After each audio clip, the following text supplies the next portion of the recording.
There's lots of them. Arthurius Rex discovered, and the King Arthur conspiracy, and a number of their researches that have all the actual records from the land of charters and the stones laying around Wales and in England, and put all together with the research, and has the Roman lineages and everything going all the way back to Brutus. And it's pretty cool stuff, but it was a really hard book to get. It took me a couple of years here because all the copies online are $500 and $800, $1,000, and they're probably scams, so don't buy those. No, the guy who has the copyright, he's actually now selling them, but he's not got a good storefront or anything. So I'm trying to help him with that. But if people get interested, it is unreal, the details. So like I say, I'll be putting the stuff that's in the books. I've already got a map, but I'm going to be adding more to the map that has all those details. If it's something that interests people, it is tangentially related to the electric universe because of the electrocomet destruction. But welcome to the April 7th edition of the Electric View. I'm Neil Thompson. Today we have Richard, Robert, Jim, Buddy, and Ramon. We will be talking about the myths surrounding Arthurian legends, the ancient rememberings of Jupiter written on geoglyphs, and massive cataclysmic upheavals that fractured the world. Please take a moment to like and subscribe. What do you mean, electrocomet destruction? You mean 535? Yeah. The one that passed over. The reason that they had to leave. They had to leave Wales. Oh, I'm pretty sure that it screwed a lot more than just that up. Apparently they could see the fires burning in Normandy. Yeah, they should have. It was if they got hit by a comet. I think that might explain some vitrified fort stuff too, because exactly. Yeah. But from my understanding, we should talk about it. Arthur C. Clarke had the Mysterious World, had a thing on that. I still love seeing that. It's directly in my opinion. I was always immediately put. After the EU, once I found out as much as I do love the Arthurian legends, there is so much connection between the legends of what we know of the stories of the golden age of Saturn and the imagery that we see. It's impossible not to make the connection in my head. I feel it very similar to how the three great kings that ruled from Rome, the mythical Romans, the original three kings, the three emperors of China, I see them in that vein. They're not that old, but that's not that there wasn't a connection because, for example, Camelot is the Normandy kind of bastardization of Cair Melon, and melon means yellow.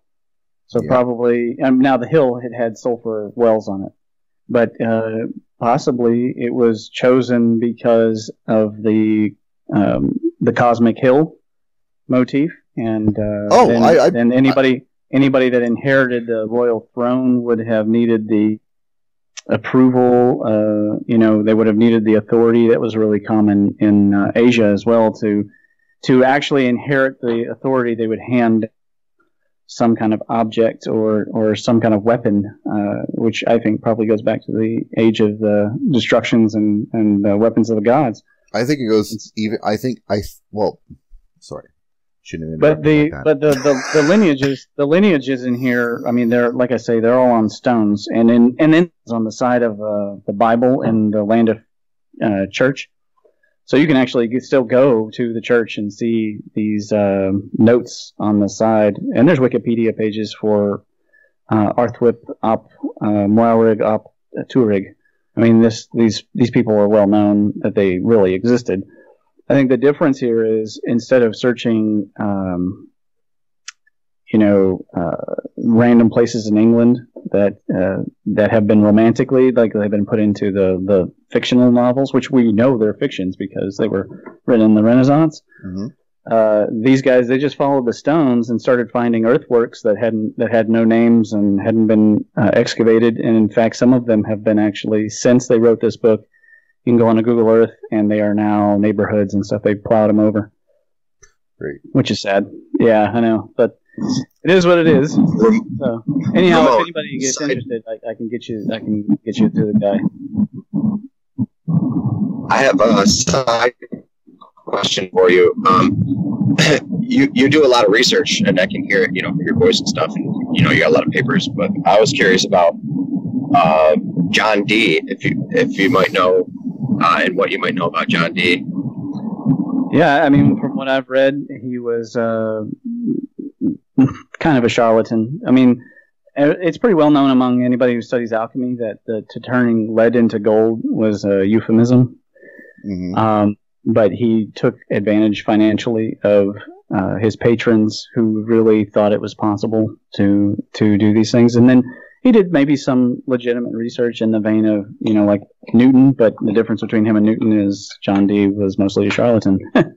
And Newton was a real true mystic who studied the mystic. He was like a bard who was really into the deep mysteries. In fact, famously, Newton had, just like Tesla didn't really have time for women.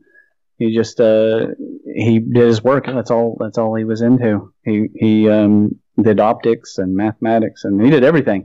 Whereas John Dee, he was a socially, politically connected kind of guy, and he moved from patron to patron. And when people would start to figure out that he was conning them for money, he would have to move on. And I don't hold much stock in his mystical research. There's better older texts too than I was thinking of his mystical research. I was thinking of his social political understanding and I'm sure he was a genius. Well, the reason that strikes me is because, like, you think on there's the triumvirate that is often described as Francis Bacon, John Dee, and perhaps maybe like William Shakespeare, if he's even real. And all of this related to, of course, the job that Queen Elizabeth had after the death of her father. She had to reestablish authority after he destroyed and removed the Roman Catholic Church and then plundered the entire thing and took all the money. So he has a big. She has to deal with basically that fallout, and she needs to establish some sort of authority and just by luck, here comes the most fantastic bard stuff ever written with relevant social political things that put stories about rulers and kings, sometimes tragic. Oh, poor Hamlet, and all of these wonderful stories to sort of basically occupy the common man, which was very interesting, and all the other stuff that was going on at that time. Basically, these might have been like the response to. They would basically be the first spies and propagandists for those type of groups, the spy masters and such, and then. Because, of course, he also hung out with a bunch of other people ahead of time.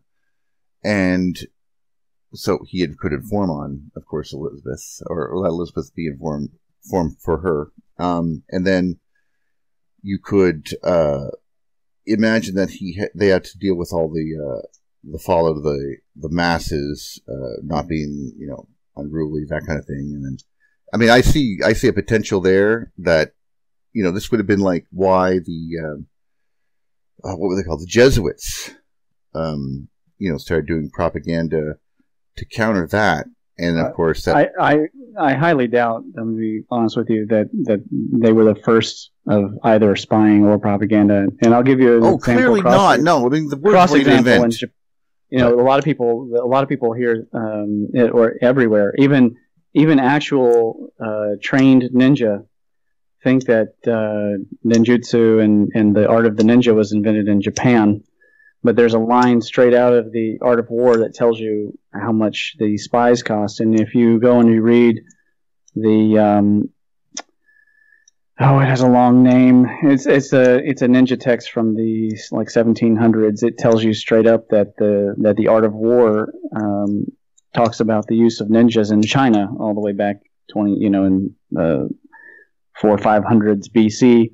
And that art had already by then had been in practice and in use for a long time among the. I wasn't meaning that it was an actual they weren't the invention of propagandists. I mean, you got to think about this young this queen who's literally brand new and surrounded by people who want her dead, and her father was an asshole who killed a whole whack of women.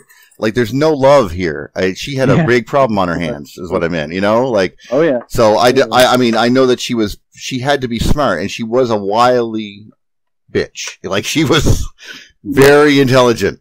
She had to be, which is good. It gets even more interesting when you do look at the buried history of the British kings, because it becomes apparent that the house that she was entering into was already a stolen kingdom. So by that point, they were all being right. Well, I mean, at one point there was a successive of lineages, and you can actually see from Brutus till well after Arthur III, even that there was a success of kings and queens, mostly kings, obviously, and then suddenly it all got during that time, King Henry VIII era. No, this is after the Romans, man. Oh. They kicked the Romans were gone by then, and they still had a successive line of kings. There is this through idea. The Dark Ages, and you have it all in the. Yeah, they had to have those. Yeah, I mean, let's put it this way: someone built Edinburgh Castle. No one has a clue. Okay, there's no record of it. That castle has been there longer than Scotland. Someone has a clue where it came from. So yeah, there's a whole lot of that going on in England. But what marvels me away, and everybody is talking about how the establishment has suppressed they've suppressed every history. They've suppressed their own history. That's what I'm marveling at, is the British suppressing their own history. Well, that's who knows what kind of. I've still never figured out. I mean, why. You're dealing with the exact same thing where you're at in Kentucky, so. Oh yeah, well, I've never figured out why somebody would go into archaeology and they profess to love something. They say it's a Native American culture or mound, and then would proceed to destroy it in order to study it. I've never figured that out. To me, it's really quite perverse. Because they don't really. I guess that's one way of putting it. Maybe they don't understand love except in that weird kind of Catholic way. No idea. I mean, I just know that it's a pretty sad thing when you have these mounds that stood for thousands of years. Some of them, as we're hopefully going to take a look at the octagon alignments, may go back to the 1500s BC and previous. And then we're only recently, that they stopped using them. That's when the carbon dating becomes more effective, because they've stopped using them in the post 500s AD. And then these guys, they go to study it, and the most they'll do is say, well, it's a lunar calendar. It's well, you can make a lunar calendar in your front lawn. You don't need to spend millions of calories building this huge earthwork. There's something more interesting going on there. And I'm sure Julian West would totally agree, because what Stonehenge stuff? Well, it's even more. I mean, the Hopewellian octagons are more in alignment with the Jupiter North Pole than I think anything around. The probability I calculated of them being accurate. Can you tell us what those are? I don't. So, because I don't know what they are. I posted in the chat there. If somebody wants to, I don't know how to grab the screen. Also for the listeners, so they can follow, please. That comes through. Yeah, I've got something. There we go. Now I see Robert's face. You all see it? And I'll go full screen. There I am. There you are. Oh, okay. Here we go. What can we see? Is everybody seeing the graph? I am. I'm seeing some tables. Yeah. Oh, perfect. So I'm scrolling Now all the way back up.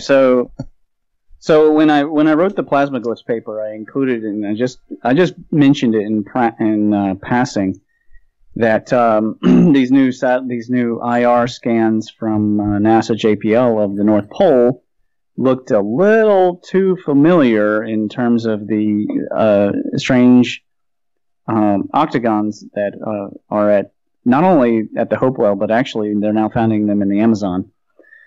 And I said, okay, I'll measure the alignments later, and I went on about my business. And then this week I said, this is becoming a thing that I really want to test, because I had done the solar orb alignments, and remember I had shown that the polar and equatorial diameter in Saturn, that the Egyptians had them within 1% of the satellite measurements. And I did calculate out the probability of that. I think I put it on this page somewhere down here. Where did I put that? Oh, right here. So that would have been a probability of 1 in 83,000, roughly. So that seems very unlikely that they guessed those diameters. But I thought, we should probably try and find something that's a little bit more of a smoking gun. And to me, this presented an excellent opportunity. For those unfamiliar, this is in Newark, Ohio. Yeah, I've been there. Ohio, and this one, the Eagle mound, is of course the famous Alwyn sign, which is the 3 powers we talked about last time I was on, the EAL. Mm-hmm. But there's a lot going on here, and the most that they've ever done to explain it is to say that these are lunar calendars and solstices and equinoxes. And what I do is go a step further back in the formation, because the moon myth is, of course, explained in the Jupiter myth, and we have that from the Enuma Elish. And we also have multiple Native American cultures in North and South America which attest to the arrival of the moon and the creation of these huge floods. Mm-hmm. So a perfectly good reason. Now, one thing that strikes me, originally when you look at it, which makes sense if the Jupiter and Saturn were flying away, we were pushed to the orbit of the moon. Yeah. Right. Or if assuming the moon was orbiting the sun. Or if we were passing by on the way to the habitable zone, and which would explain going from a warm place to a very cold place to a habitably warm place, which is the Velikovskian schemata of the changing calendars. Oh, I just thought that we had caught up behind Jupiter or Saturn for a moment there. But that's fine. We probably were with them for a time. It's we got yanked. Yeah, it was going to happen. But. So if you look, the octagon is actually not symmetrical. And that is a really curious feature because, it's quite unsymmetrical. There are certain segments which are of the same lengths, but not very many of them. Mm. And another thing is almost none of the angles are the same. Now, there is an alternating oblique to less oblique to back to very oblique. And so you have basically these 4 sides, and then there's this neck feature that leads to the circle, which with the circle and the square reminds me of the Chinese saying, that heaven is round and earth is square, which I will tackle in a separate paper. So that looks like a connection between 2 planets, actually. Like if they were watching it. It very well could be. We do know from the maybe the roads were. They weren't roads. These aren't roads. These are just earthwork formations. In fact, in some of them, you'll see they're not even connected. They're all disjointed. Well, when I said roads, I was more referring to the maybe they were trying to show direction, or no, they took off across the sky this way. Let's do that. I'm sure they were. Of course, look at all the other Saturn signs. I mean, they're all little U's.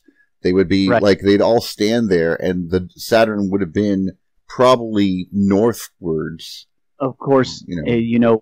I don't mention it in this paper, but of course, our theory would be that these are crater chains, that there was a discharge on the crater end, and then they heaped up dirt over top of it, and that would be why they would choose the site, because it would be a sanctified site. Oh, I have no doubt that you don't do this without some reason. It could have been, right. Who knows? Like it's like, oh yeah, the Holy Land is over there.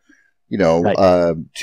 They used to, from my understanding, they used to go from all across Europe, go across those menhirs in France, travel by boat to England, travel up towards Ireland, and stand there in the land of the Ayrs, looking towards the northeast where Greenland is, where you would have saw this giant footprint of an electric tower reading the sky, and they kept trying to get to it, and probably died several times doing it. Yeah, probably. I mean, hey, you got to cross an ocean. Oh, and by the way, go dance in fire. So, Yeah, see what happens. Anything to reach the power of the gods. Exactly. Right? Well, who wouldn't? Oh, yeah, he went to see the gods. Yeah. So we move on. I started searching for orthogonal examples of these octagon sites, as well as I managed to find this orthogonal example of the IR scan of Jupiter. So that was serviceable. Good. And some more surveys. So these are roughly 1, 2, and 3 surveys. 1, 2, and 3. 2 and 3 are both Newark. 1 is Chillicothe. And so I set to work using calipers, and this is a high bank, which is for the test purposes. So I haven't yet scanned and put in but it's basically just labels. So starting over here at the bottom, it would say A. Clockwise it go B, C, D, E would be by the neck, F, G, H, and for Jupiter I just assigned a random order, just how it's sitting like this. It's where that black dot that's off of center is over there by C, yeah. And it turns out that's actually A. But for now it's just that's the alignment, because I don't know which way it would have been aligned. Right, of course, you were just figuring it out. Right, exactly. So I would step about it, and so I started measuring the ratios using calipers, and I started then calculating the standard deviations, and these are pretty good standard deviations here, just for the segments between the three different graphs. And you see, for the most part, all the segments are very good, except for FG is at 7.5%, and for the triangle. For the triangulation of which side we're at, the ratio for AD seemed to be different for each of the three. So it's possible, because these were moving vortices at the polar origin, they could have moved, or maybe the dirt, as it eroded, they didn't quite put it back the right way, or using these graphs. Of course, if I'm placing the caliper on these little dots, I could be off by a small margin, so that could account for... those dots are probably like 30 feet across. Right. But it's still we end up with really good alignment for the at least the vertical horizontal ratio, and not bad for the cross. It actually gets a lot better. And so this just is a proof that these three sites kind of work together. So then I step through, forget the averages, and then I look at the deviations with Jupiter, and I do the same measurement techniques and look at the alignment there at the bottom of the crisscross, and the criss is at 0.16% deviation from Jupiter, and the cross is at 0.18%, which made me pretty excited. And then the deviations above it aren't bad. I mean, the most, in the 6% range, and some of them are dang near spot on to Jupiter. So I was getting pretty excited about that point with these segment alignments. And then I went on to find the node, and this just shows you it's really easy to see which one is the correct node, because it's the one with the least average standard deviation. The other ones are not even close. So, and because it's not a symmetric octagon, this helps us to also show that it was very low probability that they guessed these asymmetric alignments that happen to match up with the asymmetric octagon, what I call the JOPV, so the Jovian octagonal polar vortices.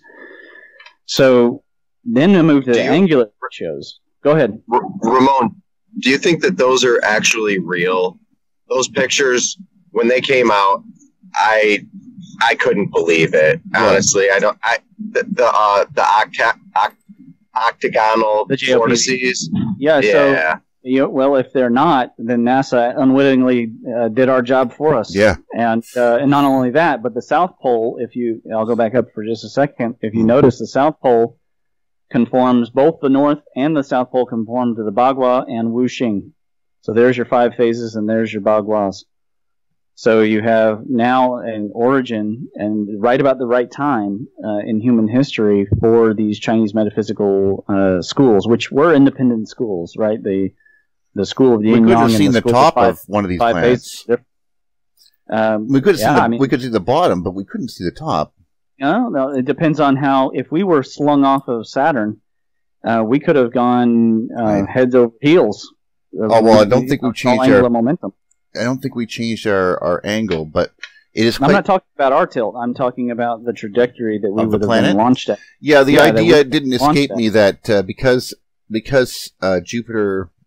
There's a thought that we always stayed lower on the ecliptic because of the tower above us, and then of course we were shoved downwards because of the magnetic field of Saturn. That kept us lower by about 1 million kilometers from the plane of the ecliptic. Well, I'm just saying when the Clash of the Titans occurred, that would have added a lot more mass because Jupiter would have been there. It would have been pulled us, and we would have been pulled as they continued outwards. We would have been sort of flung towards them and up. So you're right. We could have probably passed by them, and in one sort of long orbit around them could have been blocked from the sun, perhaps, or debris could have gotten very dark, especially if they were blowing chunks off each other or birthing planets. So. I want to make a really important, which is that people are basing the trajectories that they're using in every alternative camp. They're basing their trajectory on snapshots. And these snapshots are actually, of course, word snapshots, right? They're mythic snapshots, and they're not precise data. And so, anytime that assumption, then that means that we were on a certain plane, but it could have just been the significance of seeing it for the first time. So, anytime a culture saw something new, then that became part of the new. But the pathway could have been quite irregular, just like the moon is around us right now. It's not a very regular pathway. If you look into lunar calculations at all, it's really very difficult for them to make precise calculations. And the Chinese had a hell of a time to create a system that could accurately predict where the moon would go, because it's constantly going in and out around us, and it's also changing angle somewhat. Now with computers, we can do it pretty easy. But you know, that's only easy because of the computers. It's not actually easy. Let me blow your mind then. Robert's experienced some difficulties there, he said. So that's cool. If I have an opportunity, then no, that's not cool. Well, no, I mean he has. You know, it's okay. We're recording though. We're good. I have a question. I was seeing what you're put on the screen there. One of the things that immediately popped to mind when you were talking about those calculations was if you've ever had opportunity to see the video from BBC called "The 2,000-Year-Old Computer." Are you talking about the Antikythera? Oh, yes, I am. I haven't seen the watch the video. Watch the program. It has sure, I will. There's a lot of not just because of all the Canadians that helped out, but there's but obviously there's worldwide research people that were working on this thing, and one of the things is there was a Canadian mathematician, I believe. I think he was Canadian, but I'm not sure. I could be totally wrong. He could have been from England. Or it could have been American, but I just remember the accent. I knew a person from Alberta there stuck in my mind. He had a lisp, I think, or Toronto. Anyway, the issue was is he figured out what this thing was, and he showed pictures of it, like how it was meant to look, if you know what I mean. And then there was he said one of the things I couldn't figure out was one of these gear ratios, because we knew it had to do with the moon and had to do. To do the moon themselves, they had a pin-in wheel system.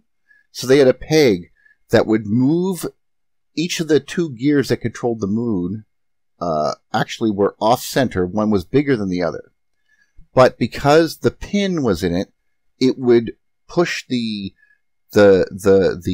head to the other rung. It would go to the next wheel. This allowed you to have two diameters for the orbit of the moon, which allowed you to have the moon go in and back out, as you described.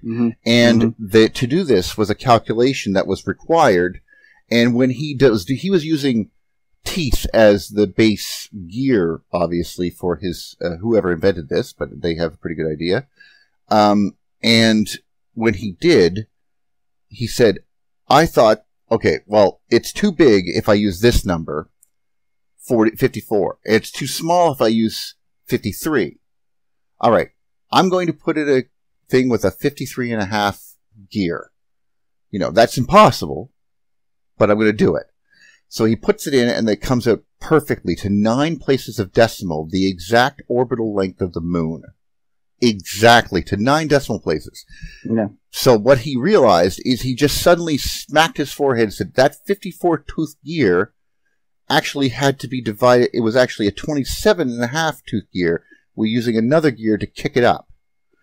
And when you clued into that, he realized that the math was already done for him. And whoever made this was doing it exactly. It will stay, whoever made this, you could turn this for 1,000 years into the future and it will still be accurate. Like, yeah. He used it, they found out on the back, not just the dial, there's 2 other dials on the back, and they were the ferrocycles that allow you to predict basically the moon, and every single eclipse would be marked. They would even tell you exactly the day it would occur and whether or not it would be red or white. Okay, now that freaking blew my mind, and it was accurate. Like, that is impossible. The ancients, and this is the point we're coming to with the Hopewellians, right? They maintain in the mainstream that they had no written language. I say that is impossible because the dating they have for sites is well after the Jovian age, and yet here we have very good proof that they had to hand that down with writing, or the site has to be extremely ancient and then had to be maintained. Involve complex calculation, and I just do not see that they would be doing that with sticks and leaves. They would be using writing system. That now they probably wrote on things that decomposed. I mean, even in India, right? The oldest medical texts are only a couple, like less than 2,000 years old because the palm leaves all degrade. So they keep up everything, you know. So coming to the angular alignments, we see something really curious. Can anybody notice what's really interesting here? I mean, obviously you have the alternation of super oblique, less oblique, super oblique, less oblique. So they're angles, okay. All right, look in the triangle section. So you notice that the neck joint, BEH, is always less. It's always around 50 degrees. And guess what? It is also that way for Jupiter. It's at around 48.5 degrees.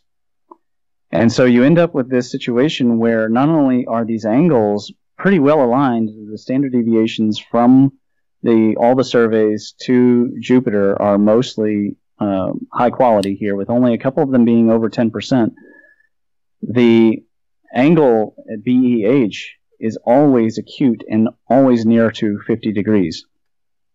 So if this was a random triangle, forget the octagon, this was random triangles being created, the likelihood of them wanting to do that and to make these make this angle right around 60 something, and to make the other one, a high angle seems to be really unlikely.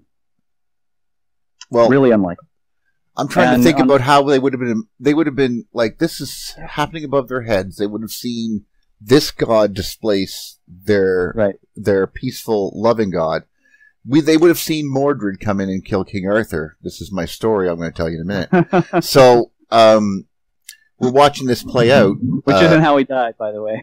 Well, I'll tell you how it goes. Anyway, and I could be completely wrong too. By the way, real quick. Yeah. Real quick.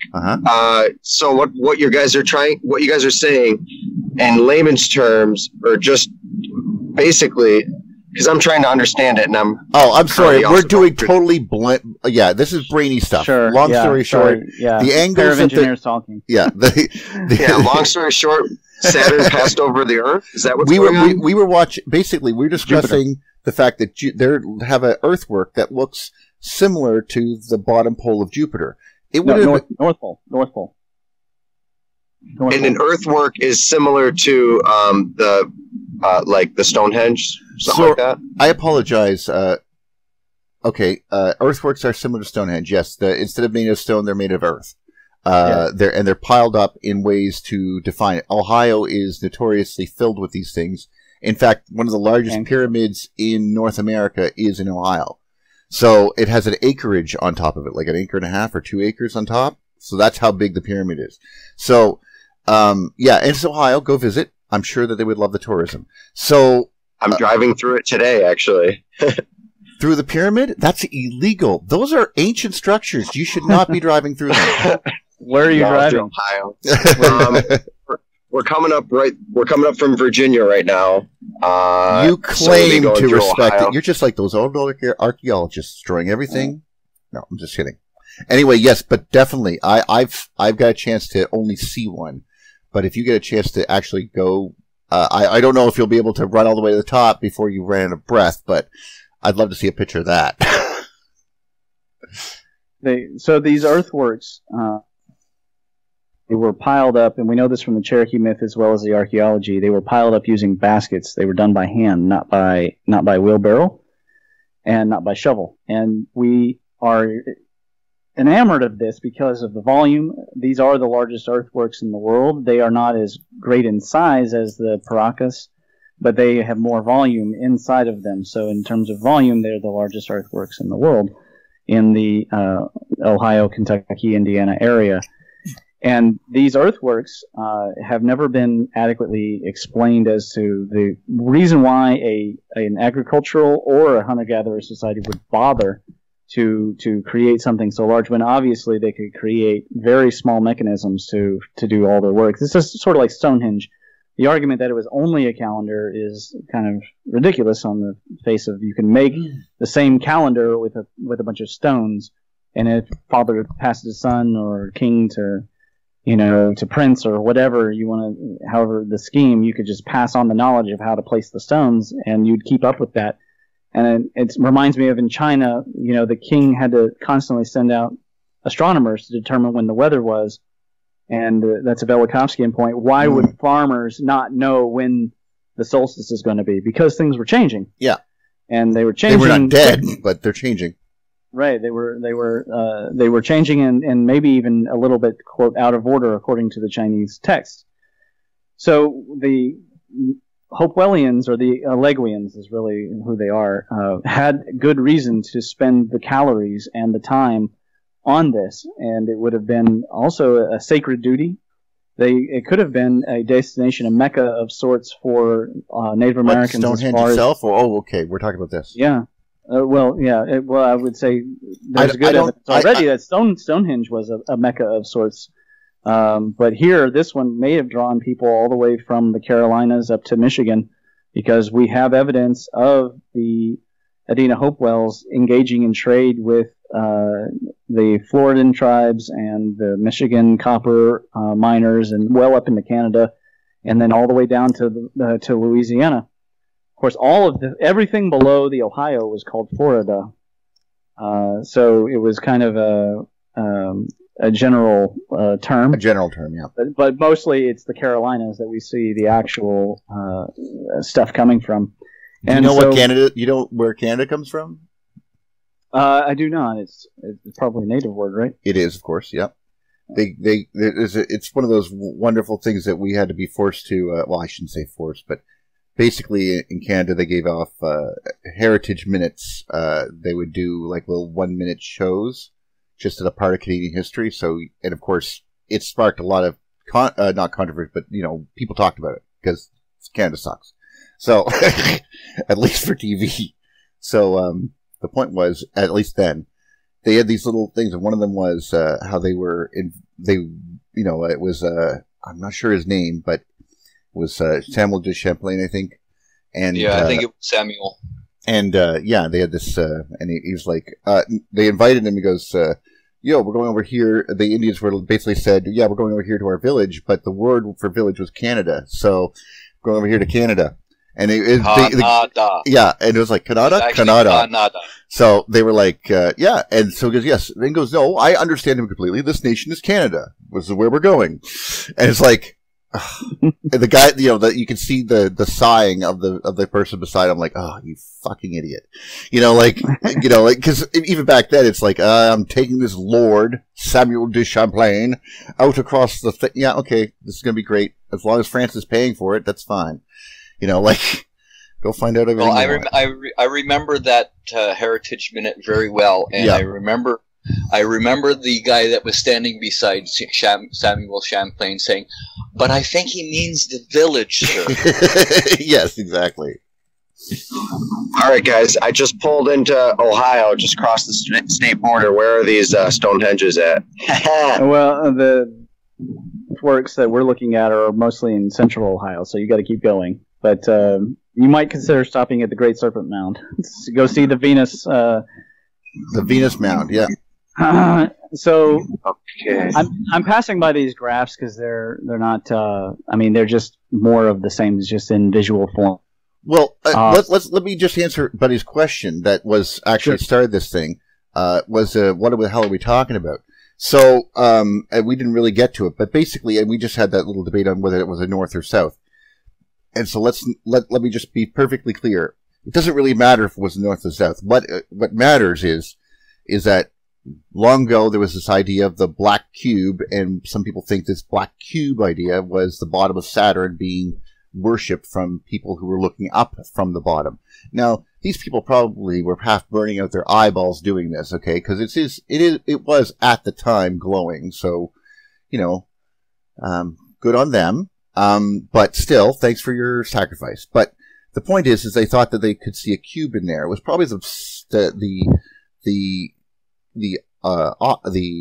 hexagon at the bottom of Saturn. Now, then there is, of course, Jupiter. Jupiter has a storm, and I believe now it was the top, you said, or the bottom? I'm not sure which one.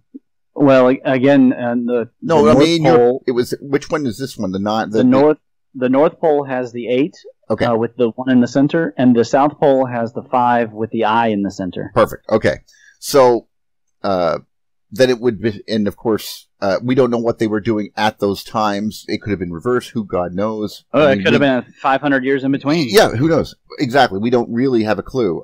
We do know, like, for example, we have seen the Great Red Spot decrease in size significantly in our lifetimes. My lifetime, it was large. It was so goddamn big. And I saw it with my own friggin' eyes in 1986. So, not that I flew there or anything. I just had a telescope. But still, the end result was, it was impressive and I could see it from, like, it was obvious. Now, today, it's about the size of the Earth. That ain't that big. And it's, so we don't know how these storms change, how they are altering landscapes below them or anything.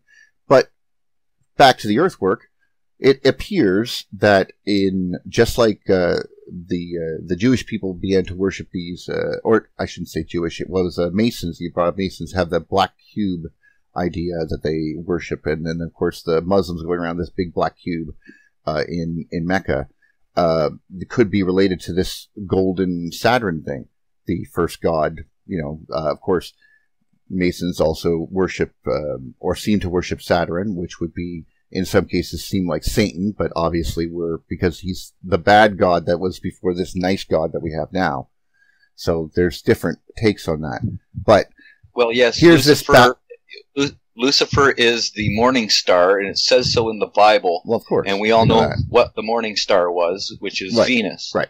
So now, still called that today. Talking about Saturn and the black cube in Mecca, I believe that to be Saturn because Saturn is paramount, most important to our beginnings. And most importantly, everyone rotates around it in Mecca. You know, like that's the thing. They're going around it. They're watching. They became the rings. You know what I mean? Like they're the modern. It's the modern Ben. I want to make a point about first of all, the concept of Satan is newer than even the concept of demons. It is a fairly new concept, but the idea. Remember, we talked about the passage of the authority from the Father to the Son, and then again from a Father to a Son. So that's what I'm thinking happened here. As this happened, over thousands of years, one culture's Satan became the next culture's God, or vice versa. 100%. Totally agree. And what we see, probably the Egyptians had it best. That Set is Satan, and Set was he who ripped apart Saturn, so it was probably Jupiter originally. Yeah. But it is. I want to point out too that it is not 100% sure that Nemesis was Jupiter. And there is some strong argument to be made still scientifically that the Nibber Nemesis black god from the Mayans is a missing planet, and that may have been asteroid the origin. Yeah, I was just going to say perhaps it was the asteroid belt. It could be, but that's not, of course, what the scientists are saying. They're saying that there's out there. And plus, of course, when Jupiter crossed the asteroid belt, there was apparently. The destruction it wrought across the belt.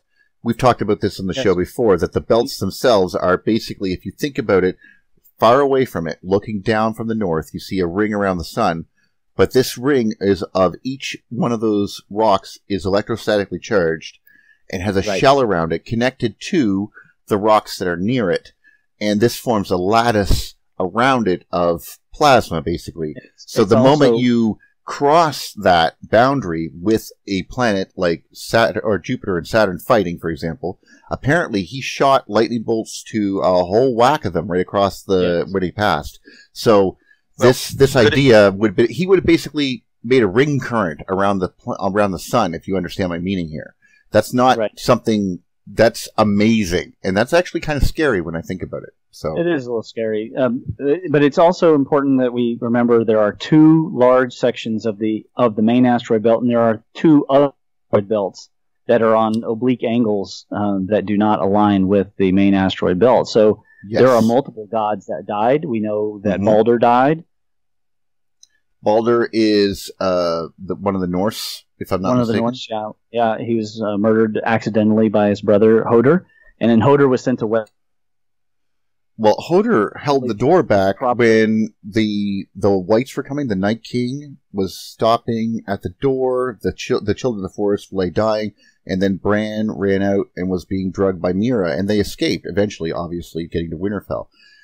Sorry, we're talking about Game of Thrones here? Yeah, that's sorry, Game of Thrones. Okay, sorry. You said Hodor, and I was a little confused there. The main... Hodor and Hodor? Sorry. Bad joke that someone probably gets. the main character that I think is Hodor is probably Triton, because Triton is... It could be the one that's also going retrograde, or it's going prograde in the retrograde group in Jupiter, but somebody was sent to the Outer Lands, and it couldn't have been the god Hades, because we all know what happened to Hades, right? He got sent to the Outer Lands and hung up on his heels there.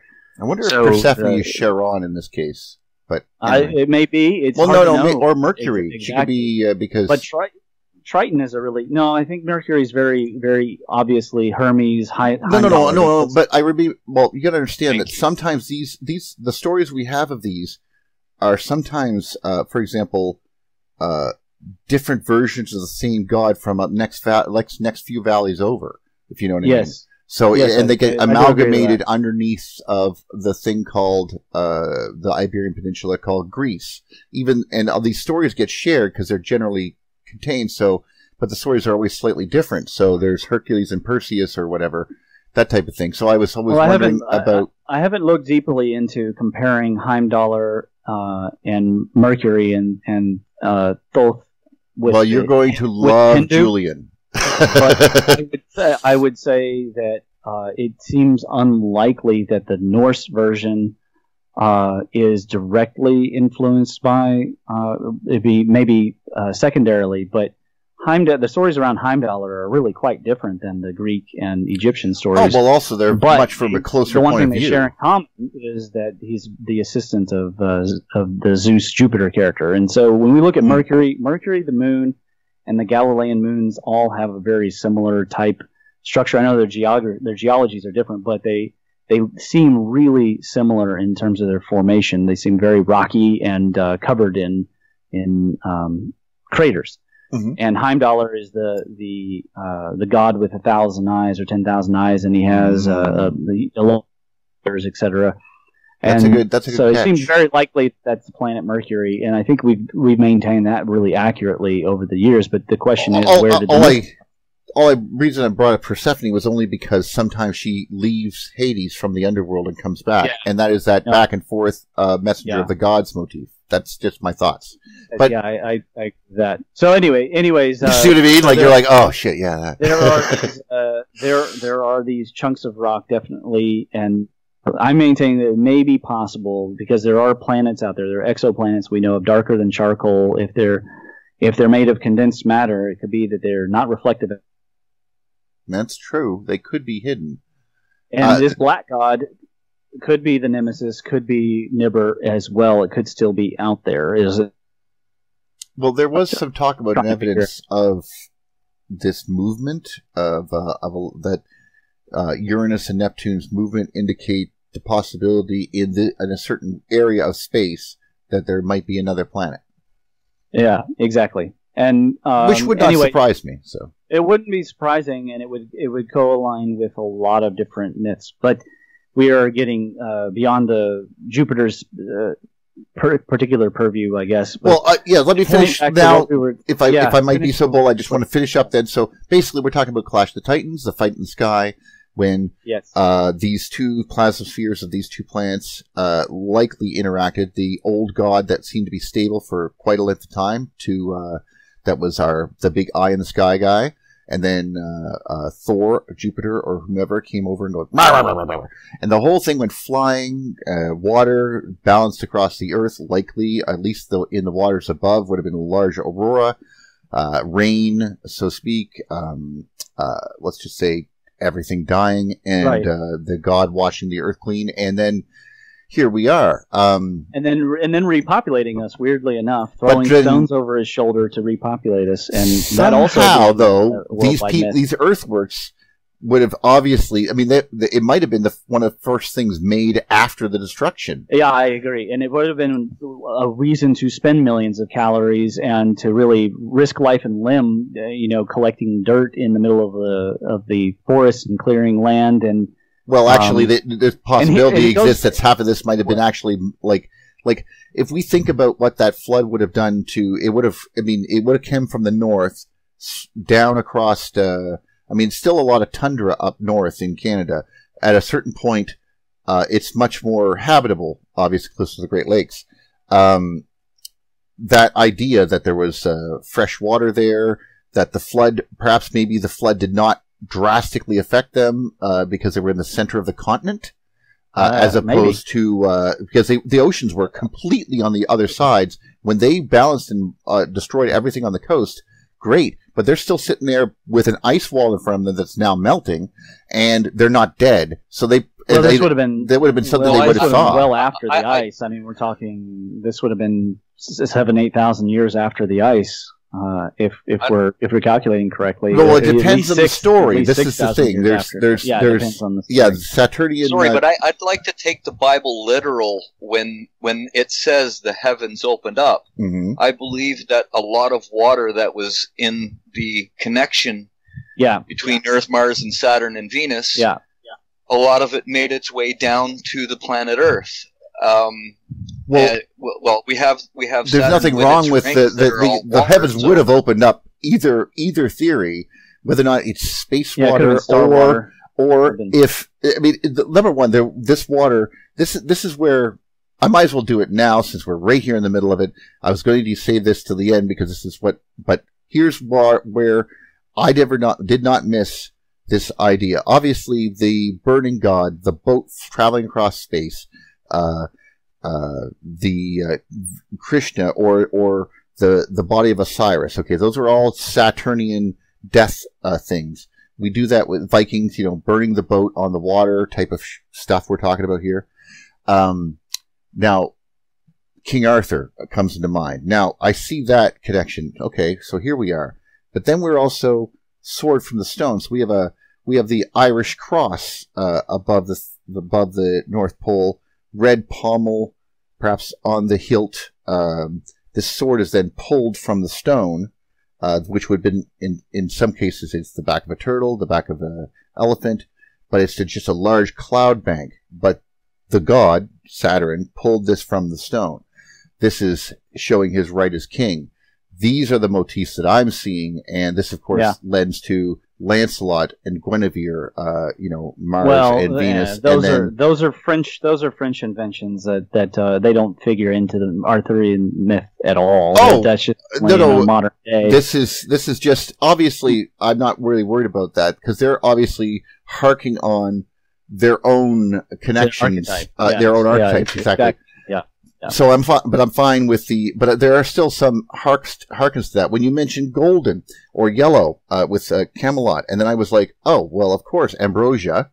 And then I was like sitting there going, because that's the nectar of the gods. That's where the gods in Mount Olympus, they drank this stuff. I think that this white fire was often traveling, being shot from some of these planets to planets. They were the food of the gods. And this is where the city of the gods was, and I think that would be Camelot, Atlantis, Mount Olympus, whatever. So we're talking about Saturn again. So they're looking at the four rivers. Exactly. Yeah. So I don't know. That's why when I immediately said I got the feeling that when I think of King Arthur now, I think of him as a story which gave birthright, just like the same thing with the emperors of China or the kings of ancient Rome, which are nameless, or Yellow Emperor or whatever. But you know what I mean, like that sort of motif emulated. Well, I would argue. I could be wrong, of course. I just see it. That they were real people that once the story got out there, people then applied the same human story, just the Star Wars. So you're basically bringing them down to earth. You're basically putting just like they say, where they put the head of Jesus, which is the sun, so to speak, the sun, on the cross of the Saturnian cross. That weird straight. Right. That doesn't Orthodox mean there was cross. no Jesus. That just means the Greeks that did it. people Romans did it. They humanized the gods. Yes. Well, but his argument, of course, is slightly different. His argument is that the people were given the mantle of the gods by story. So there were literal personifications of people who were great, like in let's just say the time of heroes or whatever, and then they attribute astral events, and they basically brought them down to earth and personified them into man. That's an idea that I'm really digging. So that's why I'm saying there's a slight difference we see it here. with Einstein. It happens modernly. I mean, Einstein and Hawking were not imperfect people, but they are made perfect by the people who go on about them. And if you say you're smarter, people say you're. Yes, it's hero worship, but it's also people creating an event to support their previous hypothesis about that person. Actually, a lot of like saying that Einstein created E equals MC squared. That's just a story. That's not the truth, but it is the myth that has sprung up around Einstein in order to support. And to this day, people think that's why he won the Nobel Prize. But he obviously did not. Right. I mean, he won it for something that I very much agree with. He should have won the Nobel Prize for that. His understanding of light and the ability that you can get power from it was like boom. And how do you do that? At the time, relativity was not seen as this infallible doctrine at all, and people have inherited it that way. So now imagine that with an event as important as the War of the Gods or Clash of the Titans, where people were worried about getting killed from. And then take that and multiply by hundreds of years and the shifting of names. And then there are kings. There are people coming along. They're naming their kids after these gods. They're legitimizing their rule. They're creating religions. Of course, the priests are upholding the same motifs because they have access to the Hebrew and Taoist works, etc. Well, it wouldn't even matter if they did or not. They had their own stuff that are considered holy. And so they would have easily been able to justify their political ends by naming, using those conventions. But we don't know any of that about the Hopewell. All we know about the Hopewell is what they've left behind that we can actually use these earthworks. We don't have. There's one artifact that we do have, which is interesting, and I'll pull up in a second. Is the Gatescale tablet, and it looks like King's Authority tablet, and it was found here in Kentucky. We have a number of other things that they have, but none of them look like writing. They look mostly like pottery and warrior things and religious motifs and things like that. And we don't see the same kind of widespread God worship of the same level as with the Mayans. We do see God worship, but we don't see the same level, which tells me that these earthworks are much older, that they go back to this age. And when we look at given what we just discussed, we had a question about this wall of ice thing. The reason, and for their listeners, and for anyone who really, really, really loves this stuff, the argument is basically between the time frames of whether or not this occurred at around 12,000 years ago in that sort of area. But there are other debates on whether or not that was only like somewhere around 3,000 some odd BC. Well, to me, that's people mixing up two different events. I agree with you. Signs and symptoms. Exactly. Signs and symptoms for each are so different. It's not even. But funny. They both have two things with regards to water. Now that. Well, you're right, but that's because there's two different. There's the Great Flood and there's the Deluge, which the Great Flood doesn't appear to have been caused by rain. There's nothing in the Atlantis myth that suggests it had anything to do with rain. The Deluge was definitely about rain, which goes to the point of the end of the Saturnian age. Whereas the Great Flood appears to be mega tsunamis and or the sinking of land masses, which would also create, of course, great flooding. But well, this is exactly what I was. This is what I mean. I would just for our listeners, as you can see, there is debate up on the timing of some of these events. But the argument is not the timing necessarily. It's the fact that the skies were not as peaceful as we once thought they were, and I think the agreement is universal amongst us anyway. And amongst that is the one thing that I think people are agreeing with the trajectories. And I can think of 5 different solutions to these different maths, and one day I'll spend some time in the paper parsing them out because it is important to know, what was the original solar system? Was it the binary, or was it? Were we just with Saturn and Jupiter and the Sun? Oh, you mean our original solar system or the Sun's original solar system? Because they're not the same. I think that it is probably obvious that they were different. But what we need to cling on to is these moments of evidence. Because look at the probability on the octagonal alignment. Mm-hmm. Whether you use equation 1, which uses a product of the standard deviations, or you use equation 2, which uses the average of the standard deviations, you either end up with an completely like infinitesimal 1 to 4.12 times 10 to the 45, or you end up with 1 to the 350,846,000 chance that they would be able to create these octagonal alignments. That seems so much akin to what we're seeing on the pole of Jupiter. Right, and again, these are better. This is a better probability, worse probability of success as compared to what the Egyptians accomplished in the Ramses Stele in predicting the diameters down to less than 1%. I mean, we're talking here some very. I don't see how they could possibly have created 8 sides of an octagon with those kinds of ratios to work together, and the angles too, because again, just creating the side ratios isn't going to do it. You've got to have them in the right order, and then also a triangle inside that fits and constantly has that about 50 degree angle at the neck, and then you have just a huge variation of degree possibilities, and there's 2 poles already. I mean, what are the odds that they would be able to do this without a template? And I would say that it's essentially, from an engineering standpoint, zero chance that they did this as a guess or coincidence. or just or just to predict the moon. I don't really think that it has anything to do directly with the moon, except for then they were like, hey, we got to also, keep track of the moon.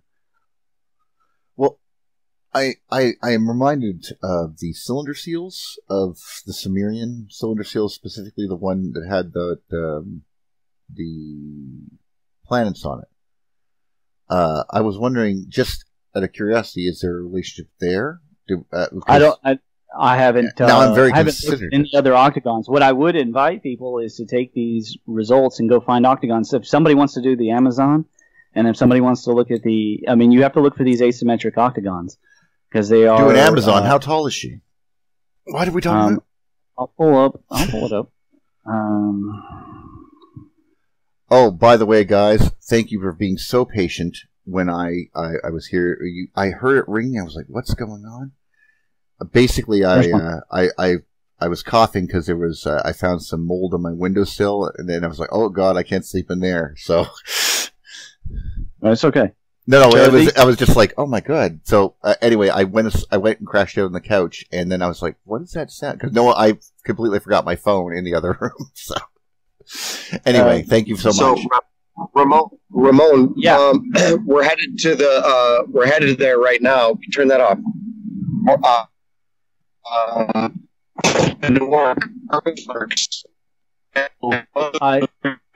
I'm sorry, you're breaking up. I think you say he's heading to the Earthworks. You're interested in getting pictures or videos. Oh, yes. I've been up there, but absolutely go ahead and record. They're so huge, it's really hard to do any kind of justice with photographs, to be honest with you. They are really, really big. That's what I'm seeing, from your pictures. When you go to the Eagle Mound, it's easy to park at and walk onto.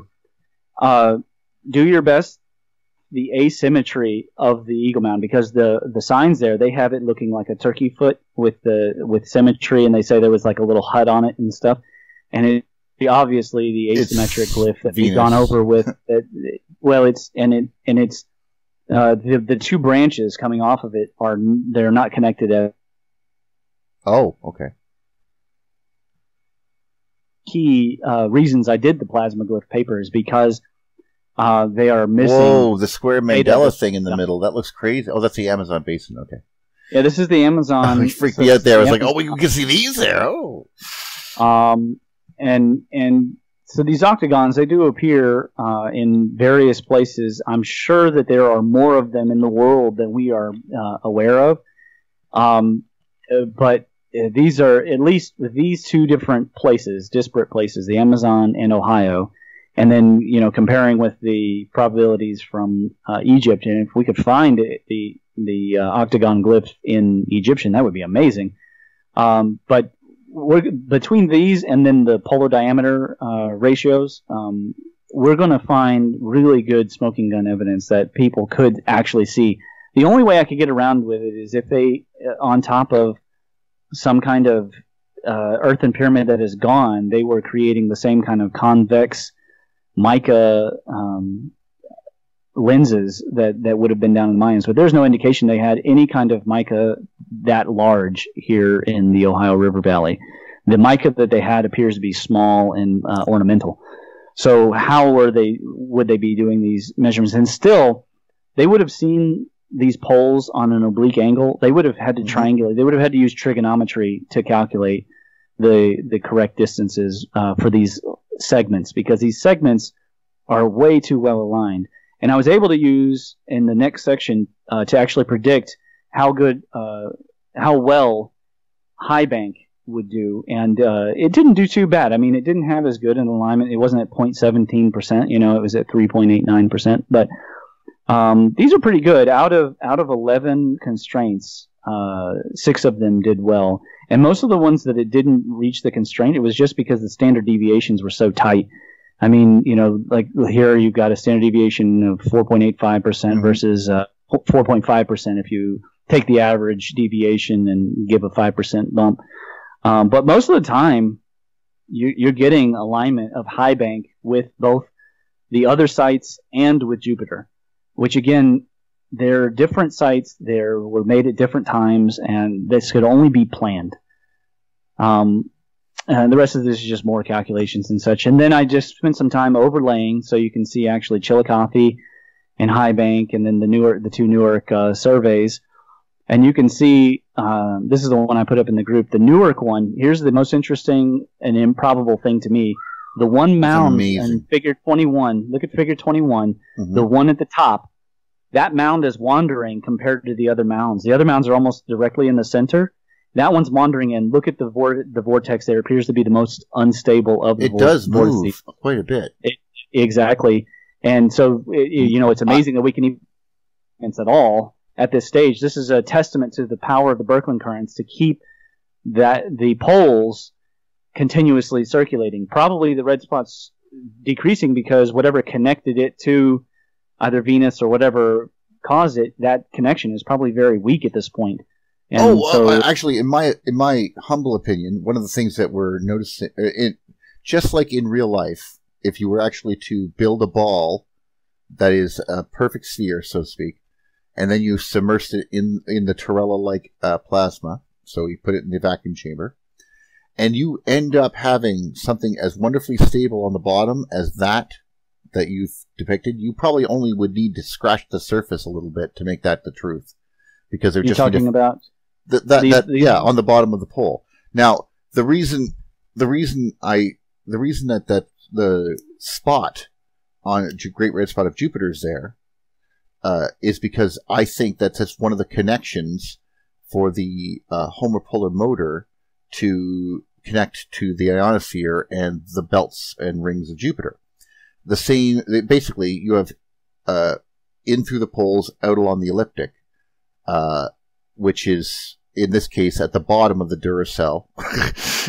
And right there where, right, if you look at that, not that one, the one with the image of the magnetic field, that one. If you look at it, I'm talking about the planet being that red line at the bottom. Yeah. Yeah, that's all it is, that little tiny red line. Yeah. So that's where the magnet is in this. So imagine that magnet's a sphere, but everything else is the same. That's exactly what's happening here. So, the end result then, if you're dealing with it on the Earth, we have an anomaly. It's called the South America Magnetic Anomaly that seems to be what the heck. But I think that's one of those sort of connections along that. It could be, or other things like that. We have our own bumps. You see what I mean? Like, it's just... Yeah. Yeah. I don't know if that's exactly true, of course, because I think it's just south of the equator, so that makes a good possibility of a connection. And, of course, it connects to the ionosphere, I think. But that's it's probably on the move. It's just the side of the... Yeah, of course it's moving, but it's just on the side... Basically, electricity does not just go, okay, evenly, I'm going to disperse myself towards this. No, it won't do that. What it will do is it will find that one wire that's really good, and it's going to sit there.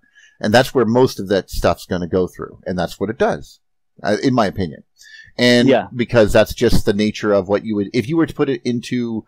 As much as you would want to make a perfect sphere that is absolutely perfect, everything's so perfect, you put that thing there and you say, no, it's going to be even, it's going to be an even distribution of current all the way around that. The moment you turn it on, something's going to move just slightly, click, over to one side, and it will be slightly off kilter just by a fraction of a millimeter, and that's all it needs, and it's going to go, oh, this is a good spot, I'm good here. And it's going to just rotate around that. And I think that's the same thing that planets do and other type things. If they find a good connection, they just sit with it. And we notice that with Io. Io's the same situation. It's getting eaten in the same spots over and over again. Yeah. Yes, and it probably takes quite a while for that to change, except for if Jupiter really did, if Venus emerged from the forehead of Jupiter. This is where there are disagreements. Some people think it's Saturn, some people think it's Jupiter. I showed before, this document here says very clearly from the Mayans that it was the midnight star, or let's see here, what is it called? The morning. Gosh, there's going to be a million Quetzalcoatl's. Have you read the SaturnianCosmology.org? I'm not sure. Well, it's on here. The reason I remember, one, it's one of my favorites, and number two, of course, John Cook just passed away. But I got a chance to meet him in 2015 and 2016 and he's a fantastic gentleman. And the conversations we had, and of course, this is where I met Julian. So if I can, and he was, of course, wanted to expand on this, and they were working right up until he passed away with this, and to basically reconstruct all of history. His wife, he puts a quote on the front of John Cook's book. His book is basically called "Remembering the Lost World." It's about 2,000 pages, 3,000 pages. I'm not sure, but it is basically a history of everything as best as he could define it, and he goes through some of these arguments exactly like you do through these things. But please tell me what you're seeing here. Oh, I'm just showing this is the as I babbled on Nahuatl over here, and then the translation over here, and it shows here. Look at this change from personal tone to third person. And after his ashes, there then the heart of Quetzalcoatl rose up, and as they saw, according to their belief, it went into the sky. It entered the sky, and changed into the star that appears at dawn, which of course is Venus. Wow. So That's tend weird. to believe the Mayan story, Yeah. and I would tend to think that probably Venus passed through, maybe obliquely through Jupiter by just mere chance, and that was probably about the time that Jupiter sent Athena to her orbit, and probably. Yes, Athena rose from Jupiter, that's burst probably through from Zeus's head fully formed, was it? Yes, that's probably what creates. And the holy armor of Venus is what the warrior wears, apparently, if I understand Talbot correctly. And you have this understanding that because there are certain planets that were like Venus and Mars, Mars and others were there, but Venus was like holy because it was glowing and had such amazing crap happening around it, just like the rings of Saturn and its wonderful eye would make it impossible to ignore. I think God's looking at us. Why? Have you looked at it? Because it's looking at you. That's these people. I mean, remember, we got to also understand that sometimes if they were certain people that didn't have a complete conception of self, because they were not. It doesn't mean that they were stupid. It just means that they thought of themselves more than individuals, if you know what I mean. Well, the like Venus is the great comet, right? Yes. Yeah. What did you say, Rick? I was saying David Talbot, describes Venus by everybody around the world as the great comet. Right. Right. I'm not sure if it was always called a comet per se. It might have been called the Great Star. Certainly, it had a lot of changeable appearances. That's probably the rise of why Loki has so many appearances, sometimes male, sometimes female, birthing all sorts of monsters, etc. Very tricky god. But this, if this is all correct as far as the alignments of the Hopewell octagons, these would predate all of that. So the Great Serpent Mound would come afterwards, and we do have pretty reliable dating now that they've argued so much about the Great Serpent Mound. It does appear to go back to that 1500s to 1600s BC. There are still some people that are saying it's only as old as 300 BC, but I would maintain that's just when they renovated the work. I mean, after the Mars event, I imagine that there would have been some religious fervor in the area, and so there would have been a need to revitalize the use of that calendar, because that's also got a calendar built into it. But the idea that they built it as a calendar is just really quite silly, because you make a calendar with only a couple feet of dirt. You don't need to spend a lot of calories. Most of the Native American cultures, they would create calendars on the sides of rocks and under rock hangings so that they could come back to it. It wouldn't be worn away. No, these are monuments. These are huge monuments. They cared, and they cared for a good reason. Probably based on all those U-shaped strikes at the near to the site. I would say that site was one of where several crater rim discharges were happening. And for those who aren't familiar, any listeners, I apologize. That would mean a discharge of a Birkeland, a Paradian thunderbolt that then had a slightly prolonged stage, and the edge was burned away. And we see these all around. They typically 110 feet in diameter. I don't know what that is in meters off the top of my head, but they're pretty big. They're not huge. No, that's pretty big. Yeah, it's pretty big, but it's nothing compared to, again, when we were looking at the big sink site. That was, I reckon, a pulse or two, and that one's only a mile wide. And comparatively, there are geological formations that we're identifying. I think that very likely the Black Hills and their counterpart, the Devil's Tower. So where the Black Hills would be probably, I guess that would probably be the cathode, and the Devil's Tower, the anode. There was a consistent stroke there for a long period of time. That would have killed everything, absolutely everything. And then it would have been extremely holy. There's a funny thing about the Black Hills. They face towards the center. They like pile onto each other. That's exactly what the Chinese say about Wudong Mountain, where to this day there's a building on the top of Wudong that they use to attract lightning, or is famous for having ball lightning. And you can go, if you go certain times of the year, there's a good chance that a better chance than other places in the world, that you'll see ball lightning. Let's see if I can find that. That's actually pretty cool. And this, of course, harkens back to what we were talking about before. That's the building. It's made of copper. Well, of course it'll attract lightning. Yeah. It's a lightning rod. It's not just attracting lightning. It's they say, and this is in the lore.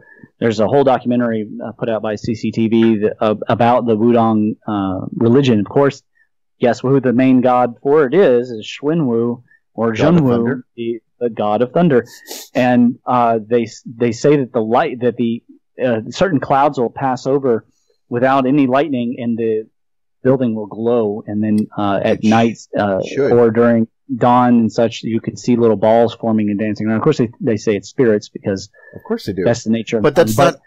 The way the mountains pile up on the way that the mountains pile up on each other is exactly what we see with like the Black Hills.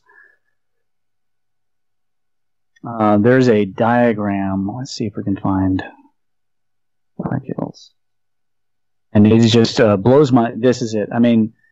To me, this formation here does not lend itself to a typical plate tectonic formation. No, that's a vortex. I mean, yes, very, very obviously. With a predominant wind to one side. Andy and I would have a lovely time discussing that picture, I'm sure. Just right there. One of the things that we realized when we were doing our work, Andy and I, we were discussing these exact things. In fact, I think he mentioned this in one of his... because of the shape of it. He noticed some of these hits have kidney-like shapes for some reason. They're not ideal circles like you would expect from large lightning bolts. But if it's a prolonged discharge, think about it. You would have on the south edge here, south as we're seeing it. Mm-hmm. As we're seeing it, it would be south this way. Would be round on this side. Then as the body that it was connected to was dragging, quote, north, in the picture, north for dragged the formation along, it would have changed the column. It would have changed the shape of the column. What you're actually describing is the crux of my paper, which, by the way, now it becomes apparent every time I'm talking that I might as well do this again. We did it once, but we didn't have it recorded, but I did a presentation in 2017 in regards to that and all of the implications of how you make these connections, and what my friend Andy noticed from his work was the looping, as we were discussing. That now that's become a bit apparent to more layman's because of his blog and the way that the idea of his work. But what I was doing was I was showing the math with regards to the planet, the ionosphere, and if we just discuss just what is going on, what is the general power, without even going into electromagnetics, and I just started giving them ideas on showing, okay, well, this is what would happen. How would the Earth react? And I started showing how charges would move if, for example, charged bolides were entering into the ionosphere. How would the ionosphere respond?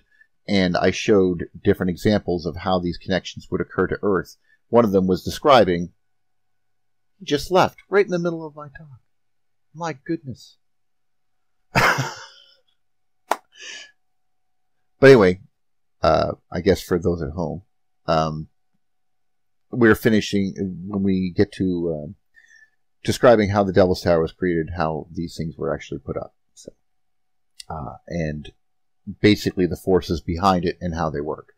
And that was my 2017 presentation, so, which I need to do again.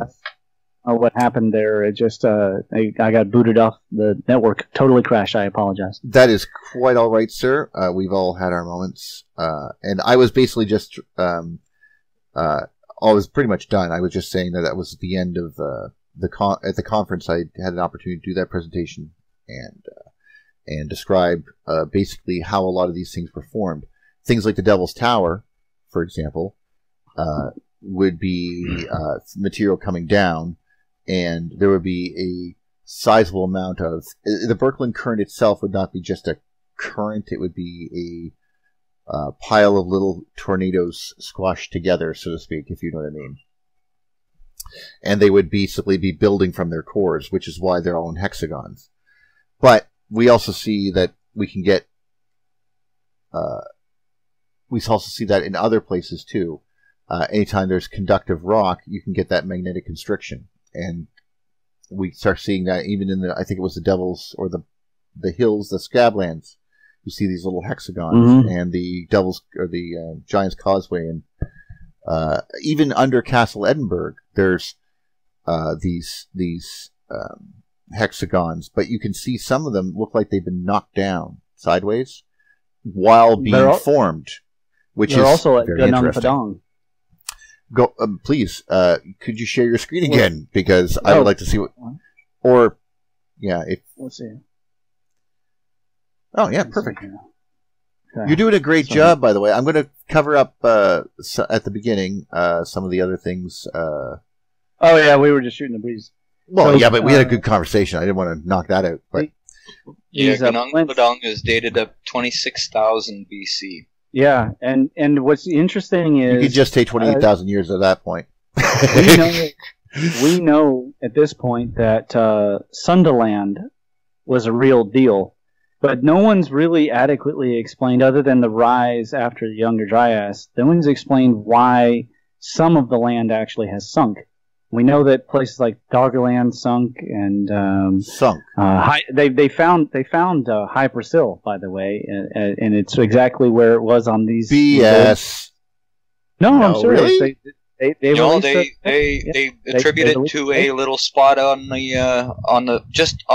edge of the European plate. Yeah, and so these things were sinking. The question is, why were they up? What makes you think they're sinking? Though? No, there's good geology behind the Doggerland sinking. If you go read the studies on Doggerland and on Zealandia, there a lot of these bodies, and Mauritania are all sinking down into the ocean rather than the water just rising. I mean, we're talking, the water rose, but we're also talking about a sinking of well over 1,000 meters. And so the question is, why are we up? Sorry, I didn't know it was that far, but I mean, Doggerland's not that far down, though. No, Doggerland's still sinking, and it was only more recently. I did not know that. It's still sinking, and it's been sinking for a long time. But again, the point being that there may have been some undersoil gyre that was lifting it up as a current was passing through. So when we go back and we look at this Gunung Padang mound. Why were they worshiping this here? That's what they think, that because there is a chamber, what may be a magma chamber in the center. Why were they worshiping here and maintaining the site? And may have been also one of these blisters that lifted up the land, and then there were plinths all around, and then they left. There's also other chambers above that magma chamber as well, if I remember correctly. Yeah, they probably dug out their own chambers. And here's the interesting thing: there is a sunken landmass in the Pacific Ocean, and there's a site with these same type of plinths. And unless one wants to argue that they shipped them on canoe across the oceans between the two sites, I know what you're talking about. You're talking about and it's also Pow Pow, or yeah, it's hard to say one, but it has it's a small island. Yes, but it's sinking. Island. And it is sinking, and the Polynesians maintained very fervently that there was a vast continent, and it could be Zealandia. Now, a vast continent could be like at least a sizable island that you couldn't see the edge of would be fine for me. Lemuria. Well, that one would have been inside of the Indian Ocean, but the Easter Islanders maintained that they were the tip of this continent and that it went all the way over. And Zealandia's dating goes back to that same 20,000 year period. So if it raised up and then fell down, the Cherokee maintained they came from an area that sounds a lot like either Mu or Sundaland. And the question is, why did they have to leave? And in the Cherokee myths, it's because the waters were rising and the land getting smaller. There was the arrival of black peoples. Possibly those were Lemurians, or possibly they came all the way from Africa. It's hard to know. Mm-hmm. But that they usurped the lands or beat the Cherokee, the ancient Cherokee, in their in warfare, and they had to come to the Americas. So the question though still remains: why in the heck were they building these terraced pyramids here 20-some thousand years ago at Gunung Padang? And I do trust the geologists. I do not trust the archaeologists, because they've not made a real study of the area. They've just by looking at it, I can tell you what it would do. Yeah, they kicked around some of these plinths, and they said, "Oh, it's 1,200 years old." But this site is older. I think his name's Jimmy, the head archaeologist. I trust him. It's just all of the other archaeologists that are right on top of it. Yeah, I don't trust. No, but if you could go back to that, or just go to show that image right there a little bit. Yeah, no, the big one. Yeah, that one. If you note, I just thinking, this is where I try to put certain things in perspective, because this immediately, as soon as I got done my presentation, Andy and I were sitting there for like 3 hours talking about the implications of both of our theories with regards to archaeology. Because one of the things that comes immediately to mind is, why would you build like that? Now, you have conductive stone, which is volcanic rock, along the tips and edges of this thing, like you see with the vitrified forts, along the edges of an object. Now, this, to me, is, I'm seeing these steps. Each step would be basically compressing the layer, the connection, if you were, and you're having voltage steps, basically.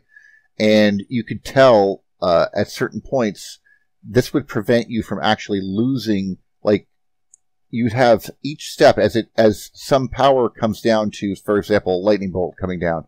You might actually have something happen here because you're trying to diffuse that along an edge. That would create inductance, therefore you to get less destruction. Mm-hmm.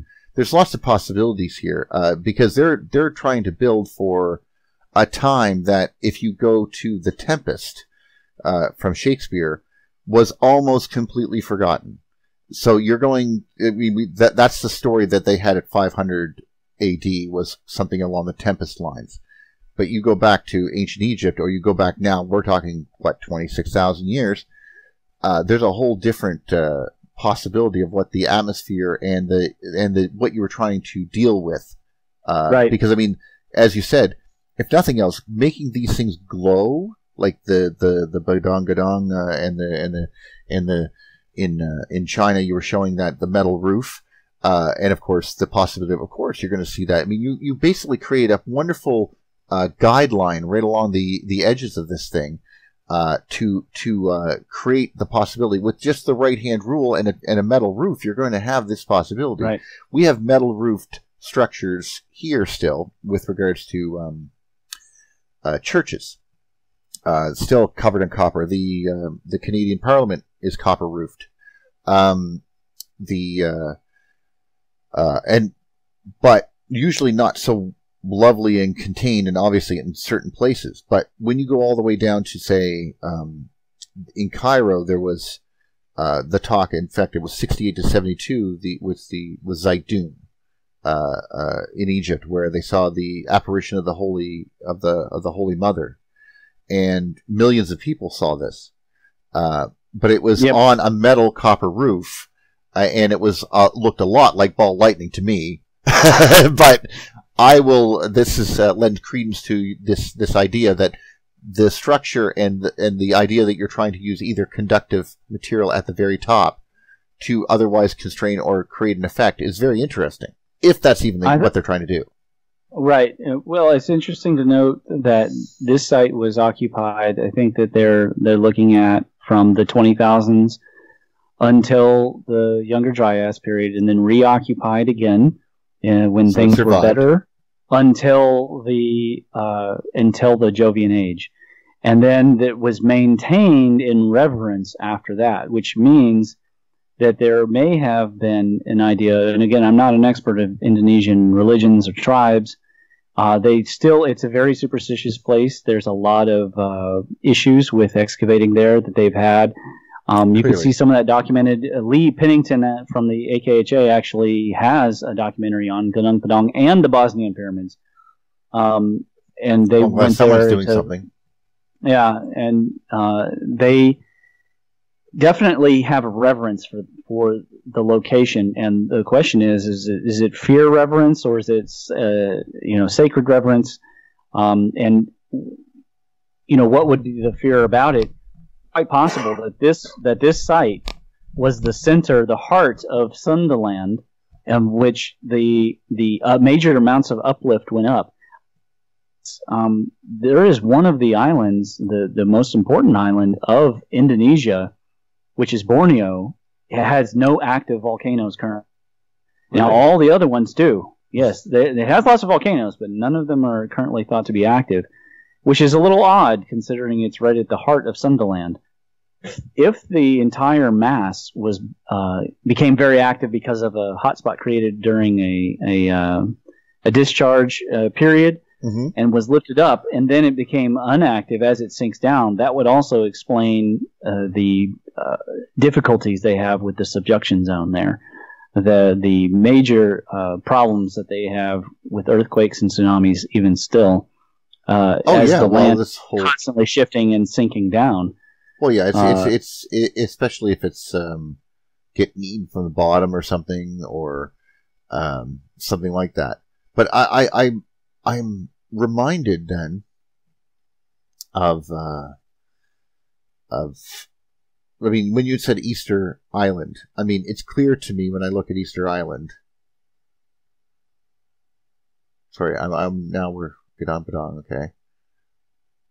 And so it's not exactly. So this is the island above here that has no. Oh, the Sultan of Brunei, you evil dude! I've heard about you on the news. What? Brunei. He's the guy that did he's basically getting world condemnation for doing all that bad stuff with regards, like, basically if you're a gay or adulterer, you're going to go get killed or something, death penalty. That's what he just did that like last week. It's like, good job. They're not going to get love there. Again, you were talking about Easter Island, and Lee has a documentary on Easter Island in which he actually talks to the Easter Islanders, and they make some discoveries on the documentary, which is pretty cool. But you have the similar kind of this use of this volcanic material. Mm-hmm. Now, here's a really weird thing that probably I don't know if you guys know about, but so they quarry the material all from one side. Yes. And then to put it in place, they actually would walk the heads, not directly, they would walk it around the edge of the island to put them in place. And they would go in a clockwise direction, just like this. All the way around to put them in place. Huh. And, yeah. Oh, it's the right-hand rule. Yep. Well, there you go. So, it may be. But then they face the heads outwards. Mm-hmm. towards the land, the area they say is sunken and gone. And then again, they maintain that they're the only ones left. And some of them, by the way, some of them are blonde-headed. Now, that could be they mixed, perforce from some of the slavers and such. Mm-hmm. But over here in New Zealand, and there's a series of documentaries that generally are called Under the Rug or Under the Carpet, and it's a trilogy. There's 2 of them on New Zealand and 1 on Hawaii.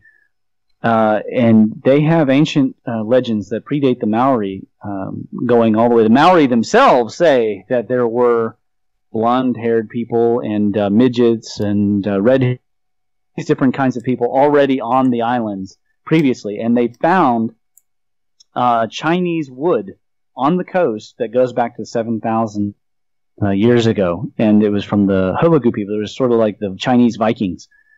This area. So I like this idea so far. I'm with you, but we're dealing with a situation here now that how did this occur? Like, we know that part of the land there, if we look at the ocean floor, is, well, I don't think it's conducive to that idea, but that's.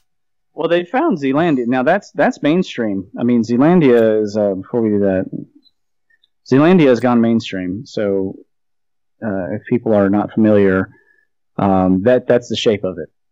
Yeah, so that makes sense to me. At least that much is mainstream geology at this point. Now, look at the rest of this over here to the north. That looks like a lot of nice pulled stuff, just like it does in Cuba, actually. And the same thing with Sunderland. Sunderland has also gone mainstream. So yes, you have these connecting zones. It could possibly have been a lot more extensive than we are supposing. Certainly Mauritania, that's also gone mainstream in 2015, 2016. Well, a lot of this disappeared 13,000 years ago when the waters came. Well, this is why we were debating melted off the cap. Well, that's the thing, but there's different arguments. Did that actually happen, though? See, because what we know about glaciers, is now. This one of the things I brought up actually in my paper, which I thought was interesting, is that I go, well, let's go ahead, and now that we know what Mars is, generally speaking, because we're from the EU, no one debates what Mars is or the Moon with regards to the EU. Now we all go, yeah, that's just electric discharge machining. All right, so I went and showed them the exact thing that they're called, like, for example, glacial. They're called glacial trenches. That's not. We don't have any of those. Like, why are they on Mars? They shouldn't be there on Mars, but they look exactly like they do in Baffin Island. And my testament is that that's not the case. They are just lightning strikes with long whatevers. But anyway, let's take a look here at Mauritania here. Yeah, long stroke times, right? Well, that's what I mean. We're having some good. Trust me, there's some really good ideas. It's just going to take a while before. Mainstream is going to try to usurp us anyway. They're slowly. Yeah, they're going to steal the credit, which is fine, I guess. It doesn't make any difference, because at the end of the day, the people like us are going to eventually go, no, we've now changed our goals. Now that everyone's in the EU, all our goal is now is to make sure you guys friggin' remember who actually started it. You a bunch of thieving bastards. And I'm sure that's going to happen, because that's what happened today. Even though what was his name? Marconi was like, I invented the radio, do, and eventually it was like, Tesla invented the radio. No, it's mine. No, it isn't. And that's how it is now. Don't get me wrong. In 1,000 years, no one's going to remember our names anyways, or the names of any of these. It's just going to be whose story is the correct one that's left. Mauritia here, this is obviously somebody's theory based on these islands. From what I understand, a lot of these islands, though, they have different ages from when they sunk. Some 60,000 years ago, 80,000 years ago, all right up to 20,000 years ago. I don't know if any of them sank as recently as Doggerland or High Brazil, but nevertheless, show me the High Brazil one. It does provide the Lemurian connection. Well, Krishna's city, Dwarka, was said to have disappeared 26,000 years ago. So this is where they are proposing that the high Brazil was found. Right on the edge of the shelf, as Rick was saying. I don't know what that is. I don't know what that is. This is just this is stuff that's coming up in the search. So so this is where they're proposing that they found a shallow island. When you zoom in on the Google Earth, apparently it has the same split as here it is right here. There was also a second island just south of that as well. Yeah, so this split right here is in the ancient pictures, and in fact, the older the map, the less this split is apparent in the map. And then as the map gets closer to the 1600s and such, it becomes almost like a canal right up the middle of it, and then it's just gone. Well, this is our changing Earth. well, the thing is that, I mean, obviously there was a lot of talk about this. I mean, it's been mocked in modern culture as recently as. I mocked it. I mocked it in Unboxing Atlantis, and because I was looking at all the possible ones, and but the bottom line is, I mocked it for not being a continent. So the idea that it was Atlantis is ridiculous because it's not a continent. Of course, no, but you're right. With the maps, look at the split. Look at the split here, and that wasn't in the previous map. So somebody was keeping track of these things as they were sinking, and here we are. Mainstream is going, it's not possible. It never existed. And it would only if it's a small island right in the literal line of the deluge. I mean, in whatever, if the water rebounds from the north or whatever happened there, you're talking about the possibility that if it was shallow enough, like not very high, it would only take like one really good hit. And the same thing occurs with. We were just talking about this in real life. You know where I live, obviously, right there on the border between Nova Scotia and New Brunswick. Well, they're recently discussing the problem that that's a really shallow area on that thing. It would only take one really good storm, and Nova Scotia will be separated completely from New Brunswick. It's like low marshland all across there. It wouldn't take much. I put a couple of videos of the recent videos, one from the Lost History Channel and Ancient Architects talking about High Brazil. I'm in love with this. That's where I had picked up. Ancient Architects he's a pretty good guy overall. He has a few out there, but other times good. To get him.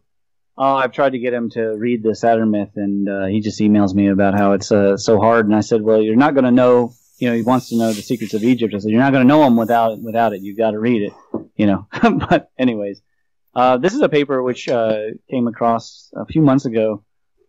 I think people would really love there's flood data in here.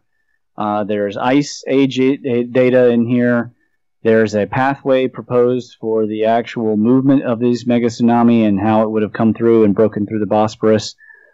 There is, again, more flood mapping, and then all much better because, you need this kind of thing in fighting the mainstream. There is calculations, and the calculations get really interesting.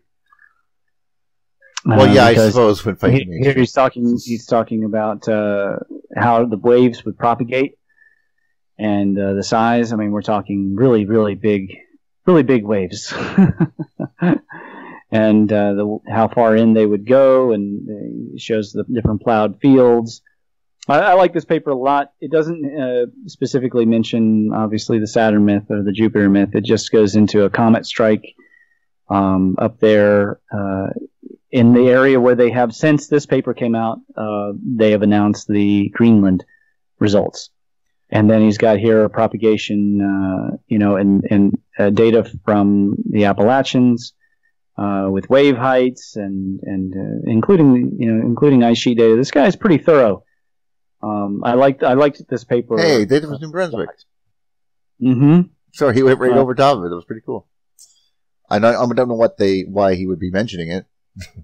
Well, apparently flood level 1,100 feet, 1,180 feet. So if this mega tsunami, great flood, happened, then it would definitely have caused some major damage. Look here, Amazonia totally flooded in. which could explain what happened to those earthwork cultures that were there, or that could have been any number of things that could have happened. Of course, it could have been also, if there was a deluge that was caused by a Saturnian, either it could have been, I guess, some micronova star water or Saturnian water coming down and dumping onto the Earth. That could have also buried a lot of these. Well, this is what they said. If the Saturn, if Saturn was above our North Pole holding up water, that's one thing. If it's vaporizing water and pulling it up into space, that's another thing. If it's just making it into a very large cloud bank, 300 or so miles high, which is well out into space, it's still amazing amount of water being held up there. It's pulling as much as it can. But then at the end of the day, it gets hit. This fight occurs, and suddenly, hey, I have to rebalance this water, and all the North Pole, the northern part of the planet, which was being just totally inundated with light from Saturn, is now no longer light. So the humid environment of the northern part of the planet would been just had to cool down. All that, I mean, it had to cool down. It was no longer able to hold up that much water. Considering all that water coming down as well, you're going to have a lot of cold coming down through space as well, instantly freezing a lot of that water, hitting the surface of the Earth at the northern pole and creating an ice cap. It could very well could be. Well, no, I think that the reason there was an ice cap, according to John Cook, which is I found a very loving understanding of it, is that because of this dust that was being pulled up, the aurora or TA, or the tower itself, the aurora reaching up from the Earth would be occluding the light from Saturn itself. So there'd be a ring around the current, if you would, like a debris field for a volcano, or for a tornado. So you're dealing with, and that's why you could get these creatures, for example, the mammoth. The mammoth would go right up to the edge of this cliff of ice. It's in the shade of this thing. It's in the sun, but the shade is, or the sun of Saturn, but the shade of Saturn, the aurora, is actually blocking and not melting that ice. So it's growing up until that point, and then it just hits there. And now there's all this fresh water right there. Like, what creature would not be right there? And of course, the possibility of them being killed instantly because they would have been electrocuted, most of them because of their large feet space, as Ramon suggested later, step current, as it were. And of course, just other concepts have occurred. For example, me and Eugene and others, Jim, I think, were discussing the idea of what happens when, because there's the Peltier effect of the ability for electricity to move heat. And that aspect, especially when withdrawn quickly, like you no longer have... Essentially sequestering energy out of the system. Well, yes, because basically what happens is that heat is a measure of random motion of molecules. But if you simply take every single molecule and pull it in the same direction all at once, heat hits zero. So things flash freeze. And not only is there evidence of the mammoths being frozen where they stood with food and stomach, there's also evidence of them being blown off their feet, but their feet stuck to the ground. Which, for my mind, only electricity followed by a wind blast is going to do that. I don't think that you can achieve that with a standard explosion impact blast. Well, because their feet would not stay frozen. Exactly where they were. Well, this is the concept we were having of, well, what the hell happened there? Because you're talking about something that literally, like the only thing you can think of is, could you imagine the massive electrical pulse that would just happen when that connection snaps, when Saturn is flying away? Okay, it's flying away. We're no longer part of that circuit. We now have to reconnect to another circuit. We're now connecting to the sun again. Okay, so that's what's going to happen. But that changes everything on the Earth dynamically. We're suddenly no longer inside of the potency, the aurora of Saturn's magnetic field. We're no longer part of that circuit. That circuit also just got hit from the side in a parallel circuit from Jupiter, which is now connected to that, which God knows what that did just before this. So these things are now flying off, and then suddenly, boom! When it pulls, all the electricity just goes yank in one direction because of the pulse. The ionosphere basically goes from, imagine it's pulled in all the way to like 5 kilometers. Now suddenly it goes to 100 or 50. I mean instantly. Suddenly all of the pressure, the dielectric pressure goes dunk. And I don't know what kind of temperature thing that would have to anything nearby, but the idea of flash freezing does not surprise me. Let me ask you an opinion. This the sky falling motif. Mm-hmm. Do you think it's the change in the plasma sheath and the end of the Uranus god? B, that the atmosphere was actually being pulled somewhat from the Earth? Or C, do you think that the Earth being moved, as it were, sort of caused the land to be leading and the atmosphere in perhaps the north to be almost squished downward to where they could actually, and that would generate massive winds? This is awesome because okay. Yes, we've settled it. I'm going to have to show my paper because literally I talk about this exact thing. Basically, the Chicken Little, the sky is falling is a more modern, but it's not. But it does harken back. The reason that it harkens back is because the devastation from before was much more monumental in many cases. But what you're dealing with in these cases are things like, and this is described in people who survived, for example, the Great Chicago Fire. They talk about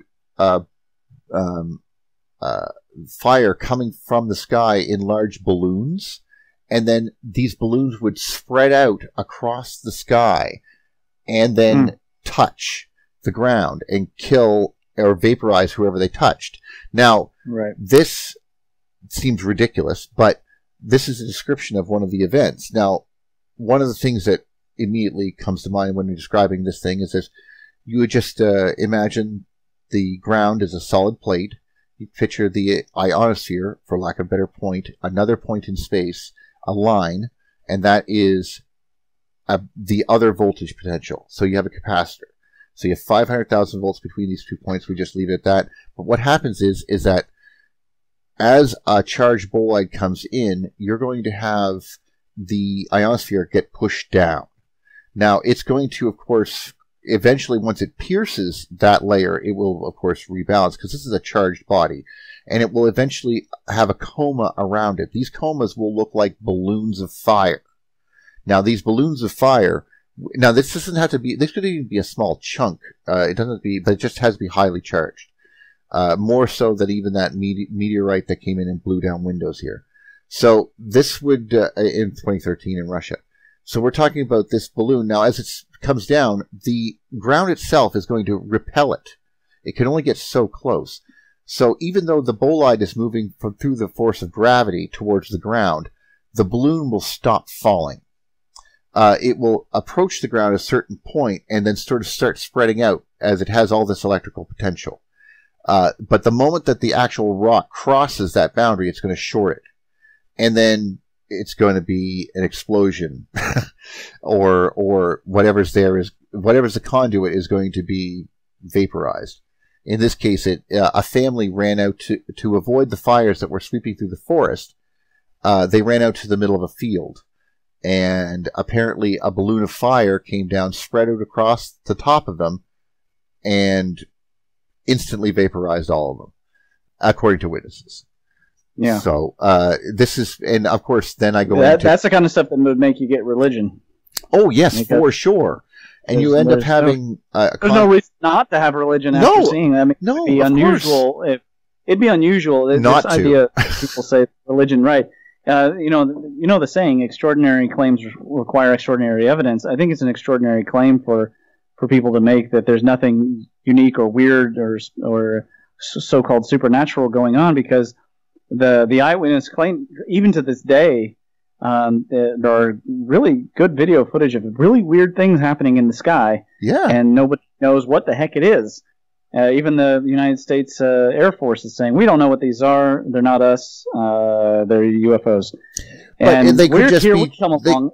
They could be plasmoids. Who knows? Well, I have a good. I mean, obviously, the idea that these things have electrical potential is not escape me. I mean, this object, for example, this is a charged body, but it's just minorly charged compared to the Earth. This is not a big thing. It created a 20 megaton explosion, or whatever, not 20 megaton, I don't know how big it was, but it was enough to break windows miles away. But that's because that thing is trying to bleed off all its charge as it enters into the ionosphere, through it, as it were. That's why and of course the coma is trying to fracture it into smaller and smaller pieces, because it needs to try to get more and more surface area. The more surface area it has, the more electrons it can process. So breaking them into pieces is basically the stellar fissioning model from Dr. Donald Scott, where you have a charge going through a sphere. So let's say the sun. The sun is white hot now. Okay, so we're going to crank up the current to the surface area current, so current per square meter, and it's going to get blue-white. And now we're just going to crank it till it's just at the point. Any hotter, and it cannot maintain cohesion. All right, any more current, and it will just break apart. What will happen then? Well, he says that the inner core will touch the surface. All the electrons on the outer of the surface will rush to that point. Part of the outer body will be barfed out, basically, and another surface will be born. So that you have the same volume of material, but now you have an increased surface area. And this is the birth of planets, basically. At least through a current model. This could explain binaries, trinaries, and so forth. The same thing, however, when you get to a much smaller scale, is like that meteorite. That it comes in, and it's going closer and closer to the Earth, and it's like, I need more surface area, and it starts flaring and blowing pieces off of it, and go, I need more, and it can't quite get enough, and then suddenly, pow, and it just turns into a shotgun blast of little particles. Yeah, that's it. And they're all fizzling out as it processes all that electricity, all that potential. The need for these plasmoids to maintain charge could be... I was actually in this room. Can you see the screen still? I am looking at the screen, yes. Right. So... I didn't know why you brought it up, so I was... Okay. I was in this room. I was actually in... she's talking to me as this occurs. And this wasn't... So this was low light camera. Right. Right, so I see not it. IR. It's just we couldn't see it physically. But yeah, but there's look at the spiral motion. Uh-huh. But it's not that surprising that it's going through hair, because of hair is where static charge tends to accumulate. That's why we cut it.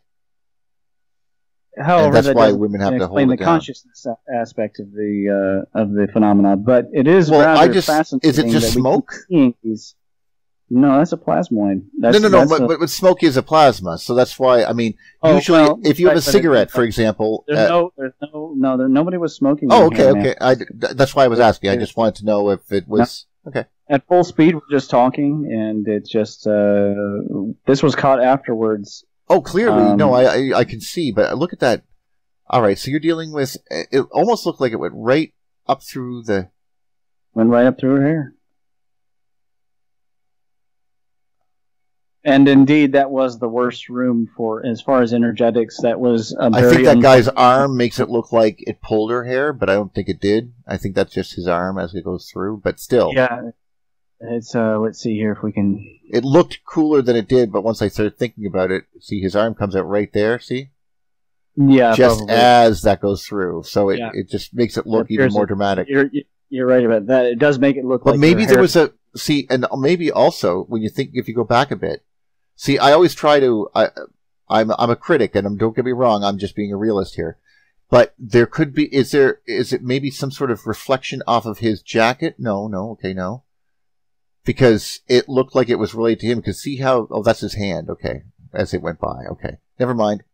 I was trying to figure out, what's interesting is the camera also, if you notice, the low light function on it picked up the trail as well.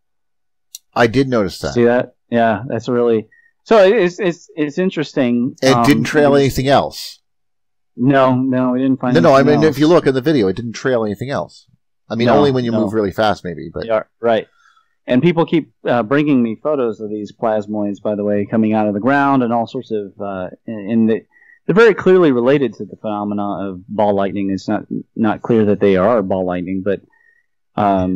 Something interesting is going on, but the point being... The ball lightning requires a nuclear reaction kind of thing to self-sustain it for an extended period of time, usually, which brings up the earthquake lights and stuff like that. This is obviously electrical potential, stress, and so forth. Yeah. But when you're dealing with something like orbs, as they're called, or things like that, you're dealing with... material that is more akin to a dusty plasma at best.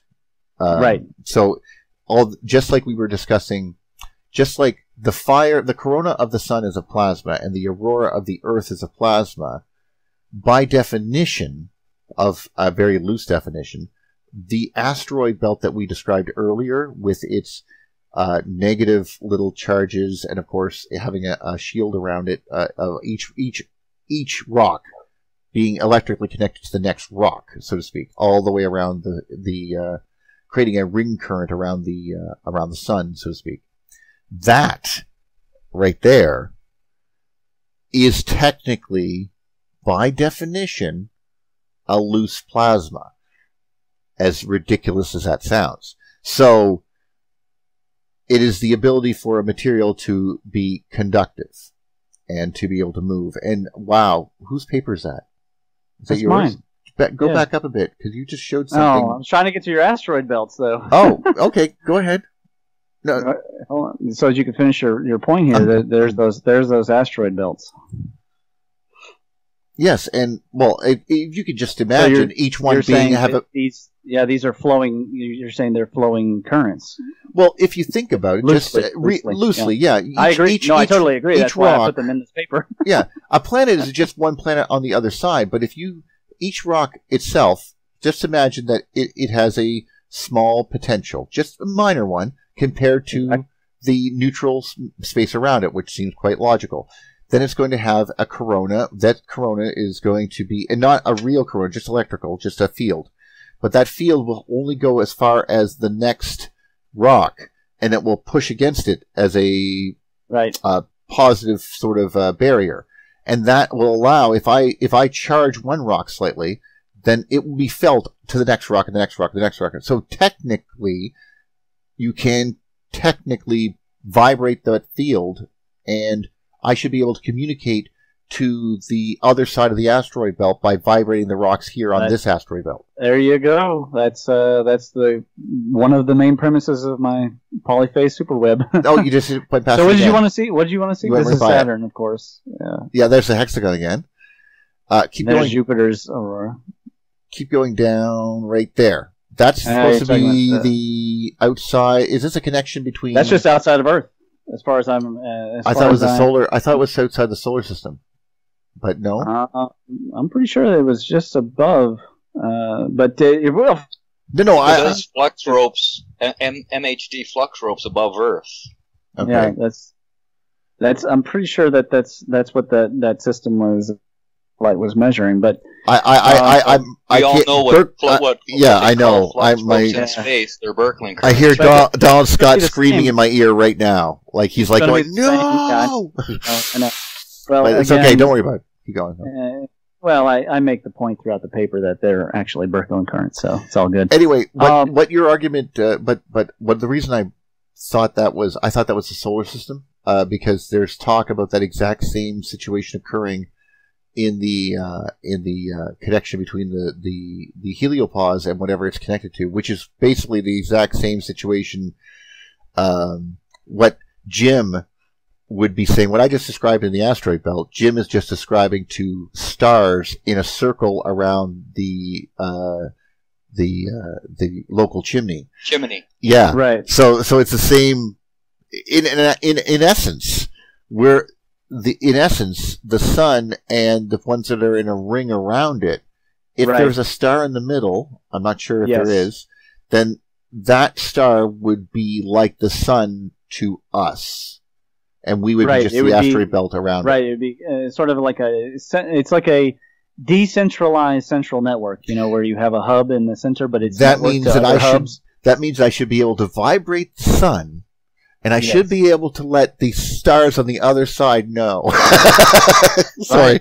Right. No, I totally agree. Of course, that's all well beyond in the other phase. Well, all that information flows along scalar waves. Well, that's the or instantly, if you believe in the spooky action at a distance. Well, but scalar waves are the same thing. Basically, they're just an application of, like, if I was able to somehow go to the sun, right, and go and sort of just change the potential of the sun in coulombs and just change it, make it go up 10%, down 10%, up 10%, down 10%, and I do that in a series differently spaced.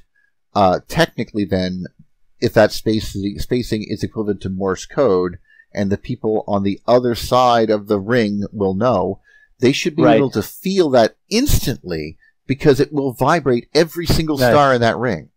I agree. It wouldn't matter what the light will eventually get there, but that has nothing to do with, they'll feel it instantly. We won't know until we settle at the asteroid belt and really test it out. I just meant with regards to the practicality. Clearly no one's ever tried this at this distance. I just meant simply, if the theory is real, if electromagnetism is true, if Coulomb's law is real. That's all I meant. I think it is. I think so. That's the whole basis of electromagnetism. Yeah, science paper. Yeah. I call it science fiction, but it's not exactly. It's not really. No, look fiction. at it. But I'm going to write some stuff. Now, you asked earlier about a mechanism, and there was a mechanism that Distinti had put out. It was an etheric mechanism, but we can actually, what do they call that? Kind of jigger it up with the electric universe. Mm-hmm. With these hot spots in the center of these crusts being, instead of ether-driven magma gyres, but actually electrical connection spots. So, like, take Hawaii, for example, or Yellowstone. Yellowstone is so close to that Black Hills, it doesn't strike me as impossible. The hotspot there was first generated by a mega connection. And I guess that's what we're going to have to call it from now on for something, much more extreme. We look at the same thing where Atlantis would have been, the real Atlantis, and not all the different ones around the world, but then uplift created by these gyres lifting up, and then when they go away, that now there's a hollow space created. The crust starts to crack, and it just starts sinking right back. Well, such as along the Mid-Atlantic Rift, along the look here, right where Zealandia would have been, Mauritius, the Mauritania. Well, he's talking about here's Beringia. You might really like this. Do you have YouTube? Go to YouTube. I'm going to show you this. I think now this is something posted a long time ago, and I managed to steal it and put it on YouTube. But go to the Fourth Revolt. Anything else? Just type in Dennis McCarthy. Maybe Dennis McCarthy. Yeah. Okay. And yeah. Okay. So the second one down is no, that's fine. But the second one down is the no, that's the same one. Is it? Yeah, which one? That one. That one. So that one is the first one that I managed to get both of these. Basically, a long time ago. This is my original channel from like long ago. No kidding. Well, that's just me. But see, I published this like what 2013 or something. Go ahead and just click anywhere, really, because let's see. I got it on super slow. That's the problem. Oh, okay. It was still on super slow. So I put this, and So it's well agreed that there was no Atlantic Ocean.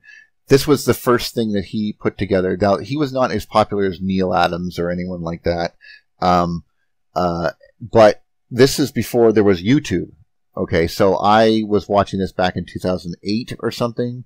And what happened is that I noticed it was disappeared from his website. I watched it like a dozen times. And it disappeared from, I couldn't find it again, right? I was like, well, let's go into the files of the index of the website and see if they're still there. And they were. So I grabbed them all. And these are the two that I thought were absolutely fantastic. And this is why I name it the exact same thing that he put it. Because I was not trying to take credit for it or anything, nor do I'm trying to make money or anything. Because I thought it was brilliant. So as he points out, every fact just detailed is exactly the same. Boy, the video ticked off some people. Oh, yeah. Oh, yeah, because it's expanding Earth stuff, right? Yeah. But I don't know anything about who he was trying to do. It's a really nicely done little piece of work. You can see that he thinks that the revolt in sciences would a certain thing. But anyway, the evidence is right here. So just click, let it go for a second. We'll let it play. You don't have to go all the way to the end or anything. It's going to get really clear in a second. And then this is what I wanted to show was basically this part here. All the C4 in the world. Here we're looking at now the Pacific Ocean we were just talking about. Exactly. Yeah. It's very new and very young. Very young, exactly. All C4 plus in the world is less than 200 million years old. Now that scares the crap out of me when I think about it. Because obviously I know geological dating is completely bogus in many cases. So I don't know how long ago this happened. And now I'm beginning to question everything about, because this expansion, a recent expansion, would totally cause areas of low lying to be pulled apart and disappear beneath the waves. And it shows. I would submit. Sorry, Neil. I would submit that this is no more than 40,000 to 20,000 years old. I don't want to think that. It scares the crap out of me. But it also adds up with Mario Buildrep's ideas, where the pole was moving, and we were building monuments in different directions over the course of the last 500,000 years, according to geological ice ages. So right. Maybe the Earth was actually expanding slightly. Now, if you go to his other video, because I don't care about his little whatevers. Where's the other? The first one that you were showing. You can show it. Yeah, I have it. It's the only other video on that channel. Yeah, right there. But this one, he goes and he's talking in this one. And he's defining the global rift system as defined by these black lines. Yeah. And he calls it the Great Global Rift System. Each one is expanding by 150 millimeters per year. Some only a little bit, like 1 millimeter per year. Right. And then he goes, now here's the discrepancy between the north and south parts of the planet and why there's so much ocean at the bottom. Because everything is traveling away from Antarctica. And as such, the egg is cracking under lateral lines of circumference. So right. This is the north to south expansion cracks. As the Earth expands, it has to fill the same amount of mass must fill more area. And these cracks need to... Now, of course, he's showing it right here on these perfect ideal situations. But notice how that would cross over many areas like Martinia and New Zealand and that other Sumatra land. All of those areas are in a massive area of expansion. And notice how big it is in the South Pole. Look at the graph. Exactly. It is absolutely intense compared to the Northern Hemisphere. The Northern Hemisphere is sort of just widening because it's all connected at the top. But because of the Antarctica breaking at the bottom, then all of the South Americans, or the south of the part of the planet, is just rapidly expanding. Which would, to me, indicate that there was a connection up here drawing things upwards. Well, yes, he even says it right here. Then, he says each lateral band must move northwards to fill lateral lines of circumference. And as such, they must expand to do this. Right. Basically, the equator is moving, and that means the pole is moving, just like I said, right above from Newfoundland all the way across Greenland. That's where the pole moved, right across that in a straight line, because that's where the biggest expansion crack is, on the opposite side of that planet. Right. What I would maintain is, because in the Atlantis paper I did, I introduced the Hygieine theory, which is combining a lot of these different ideas, that the electrothermal vine that we are on, which is a current going all the way back from the sun, is feeding us as if a tomato on a vine. And it's going to be feeding in both the north and south. But here, because of what you were describing earlier, the homopolar motor aspect, everything is going to be feeding up towards this way. But there is a landmass down at the South Pole that is maintained to receive that. And I think that is really good evidence that we're expanding, but also that we are growing. Well, this is the question: is what is causing us to grow? Is it more water? Is it more? But it might be something easier than that. Or it could be neutrinos. No. I'm going straightly. Like, my power is what I know, and my power I know is electricity, and I know that the Earth is a very heavy object. But I also know that if the Earth does have some sort of even remote hollow spot point in the middle, which I think it does, that would mean that the area in the center of that is totally positive to itself on the opposite side of the cavity, which means that if I have a change in the potential of the surface, I have a change in the potential of the inner surface. So if the Earth moves from one electrical environment to another electrical environment, say from it gets dropped off by Saturn or something like that. I don't really know for sure, but if this does occur, then this means that as that change in potential occurs, then the force across that cavity increases. And it, as you are very much aware from stuff like Dr. Gerald Pollack's work, he talks about, for example, the knee, how cartilage is not perfectly smooth, and neither is the oil in between it. The reason that your knees work as good as they do is because of this like principle. Basically, there's a hydrophilic surface, the cartilage. There is a liquid between it, which now has a positive connection between the cartilage, and that means the more you squeeze, the more electrons are put out in the middle, or are put in the middle. That means the more it is repelled. So you can never touch your kneecap to your kneecap other side. They just won't connect.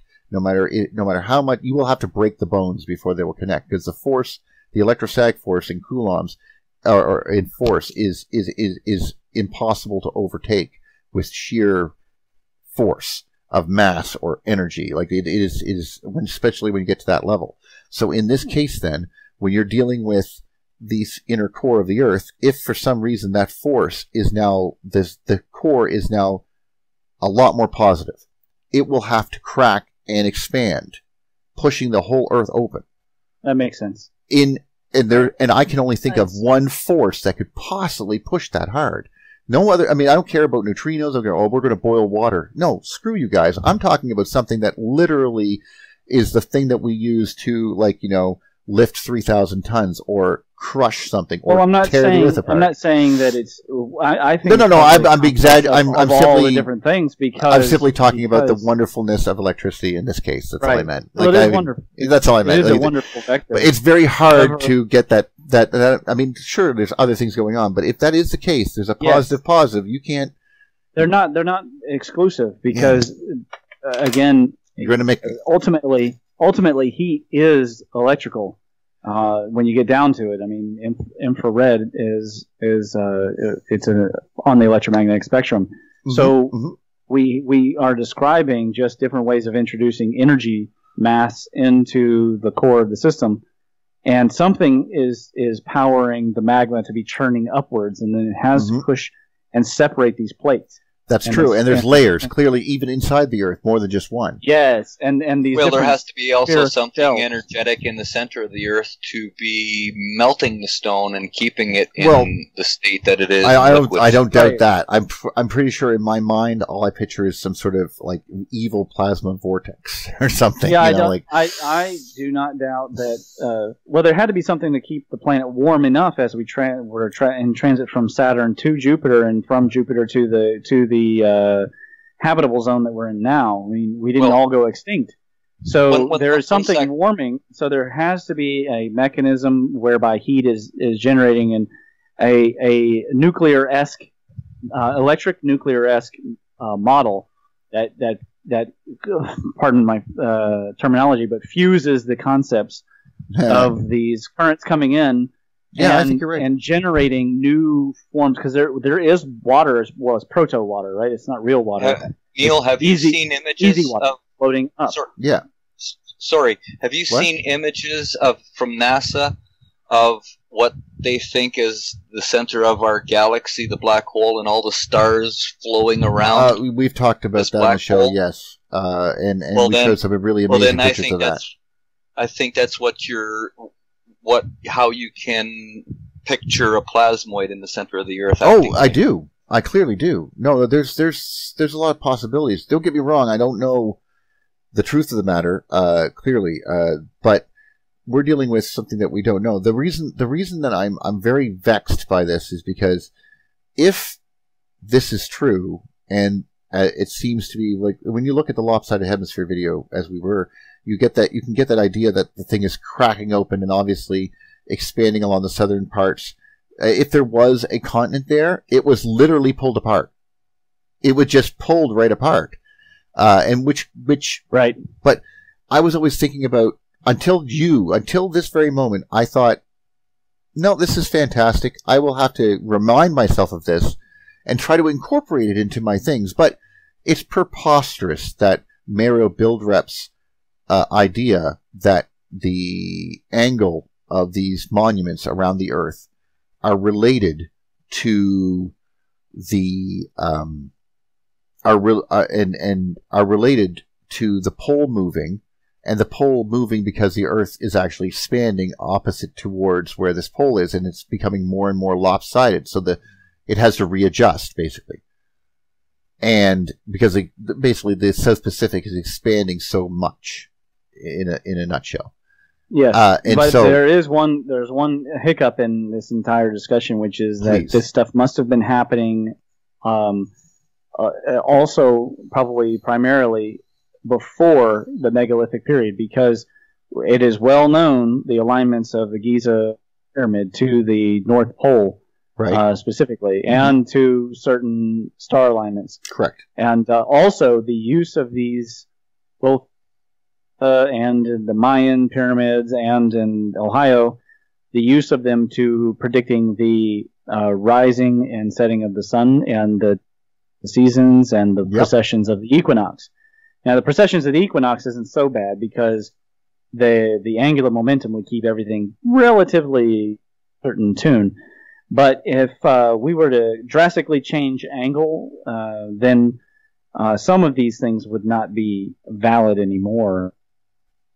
There's plenty of good evidence that they were looking at the rising and the setting of the sun at least within the last 4,000 years has been more or less the same. Well, but between 12,000 and 4,000 years ago, a lot could have happened.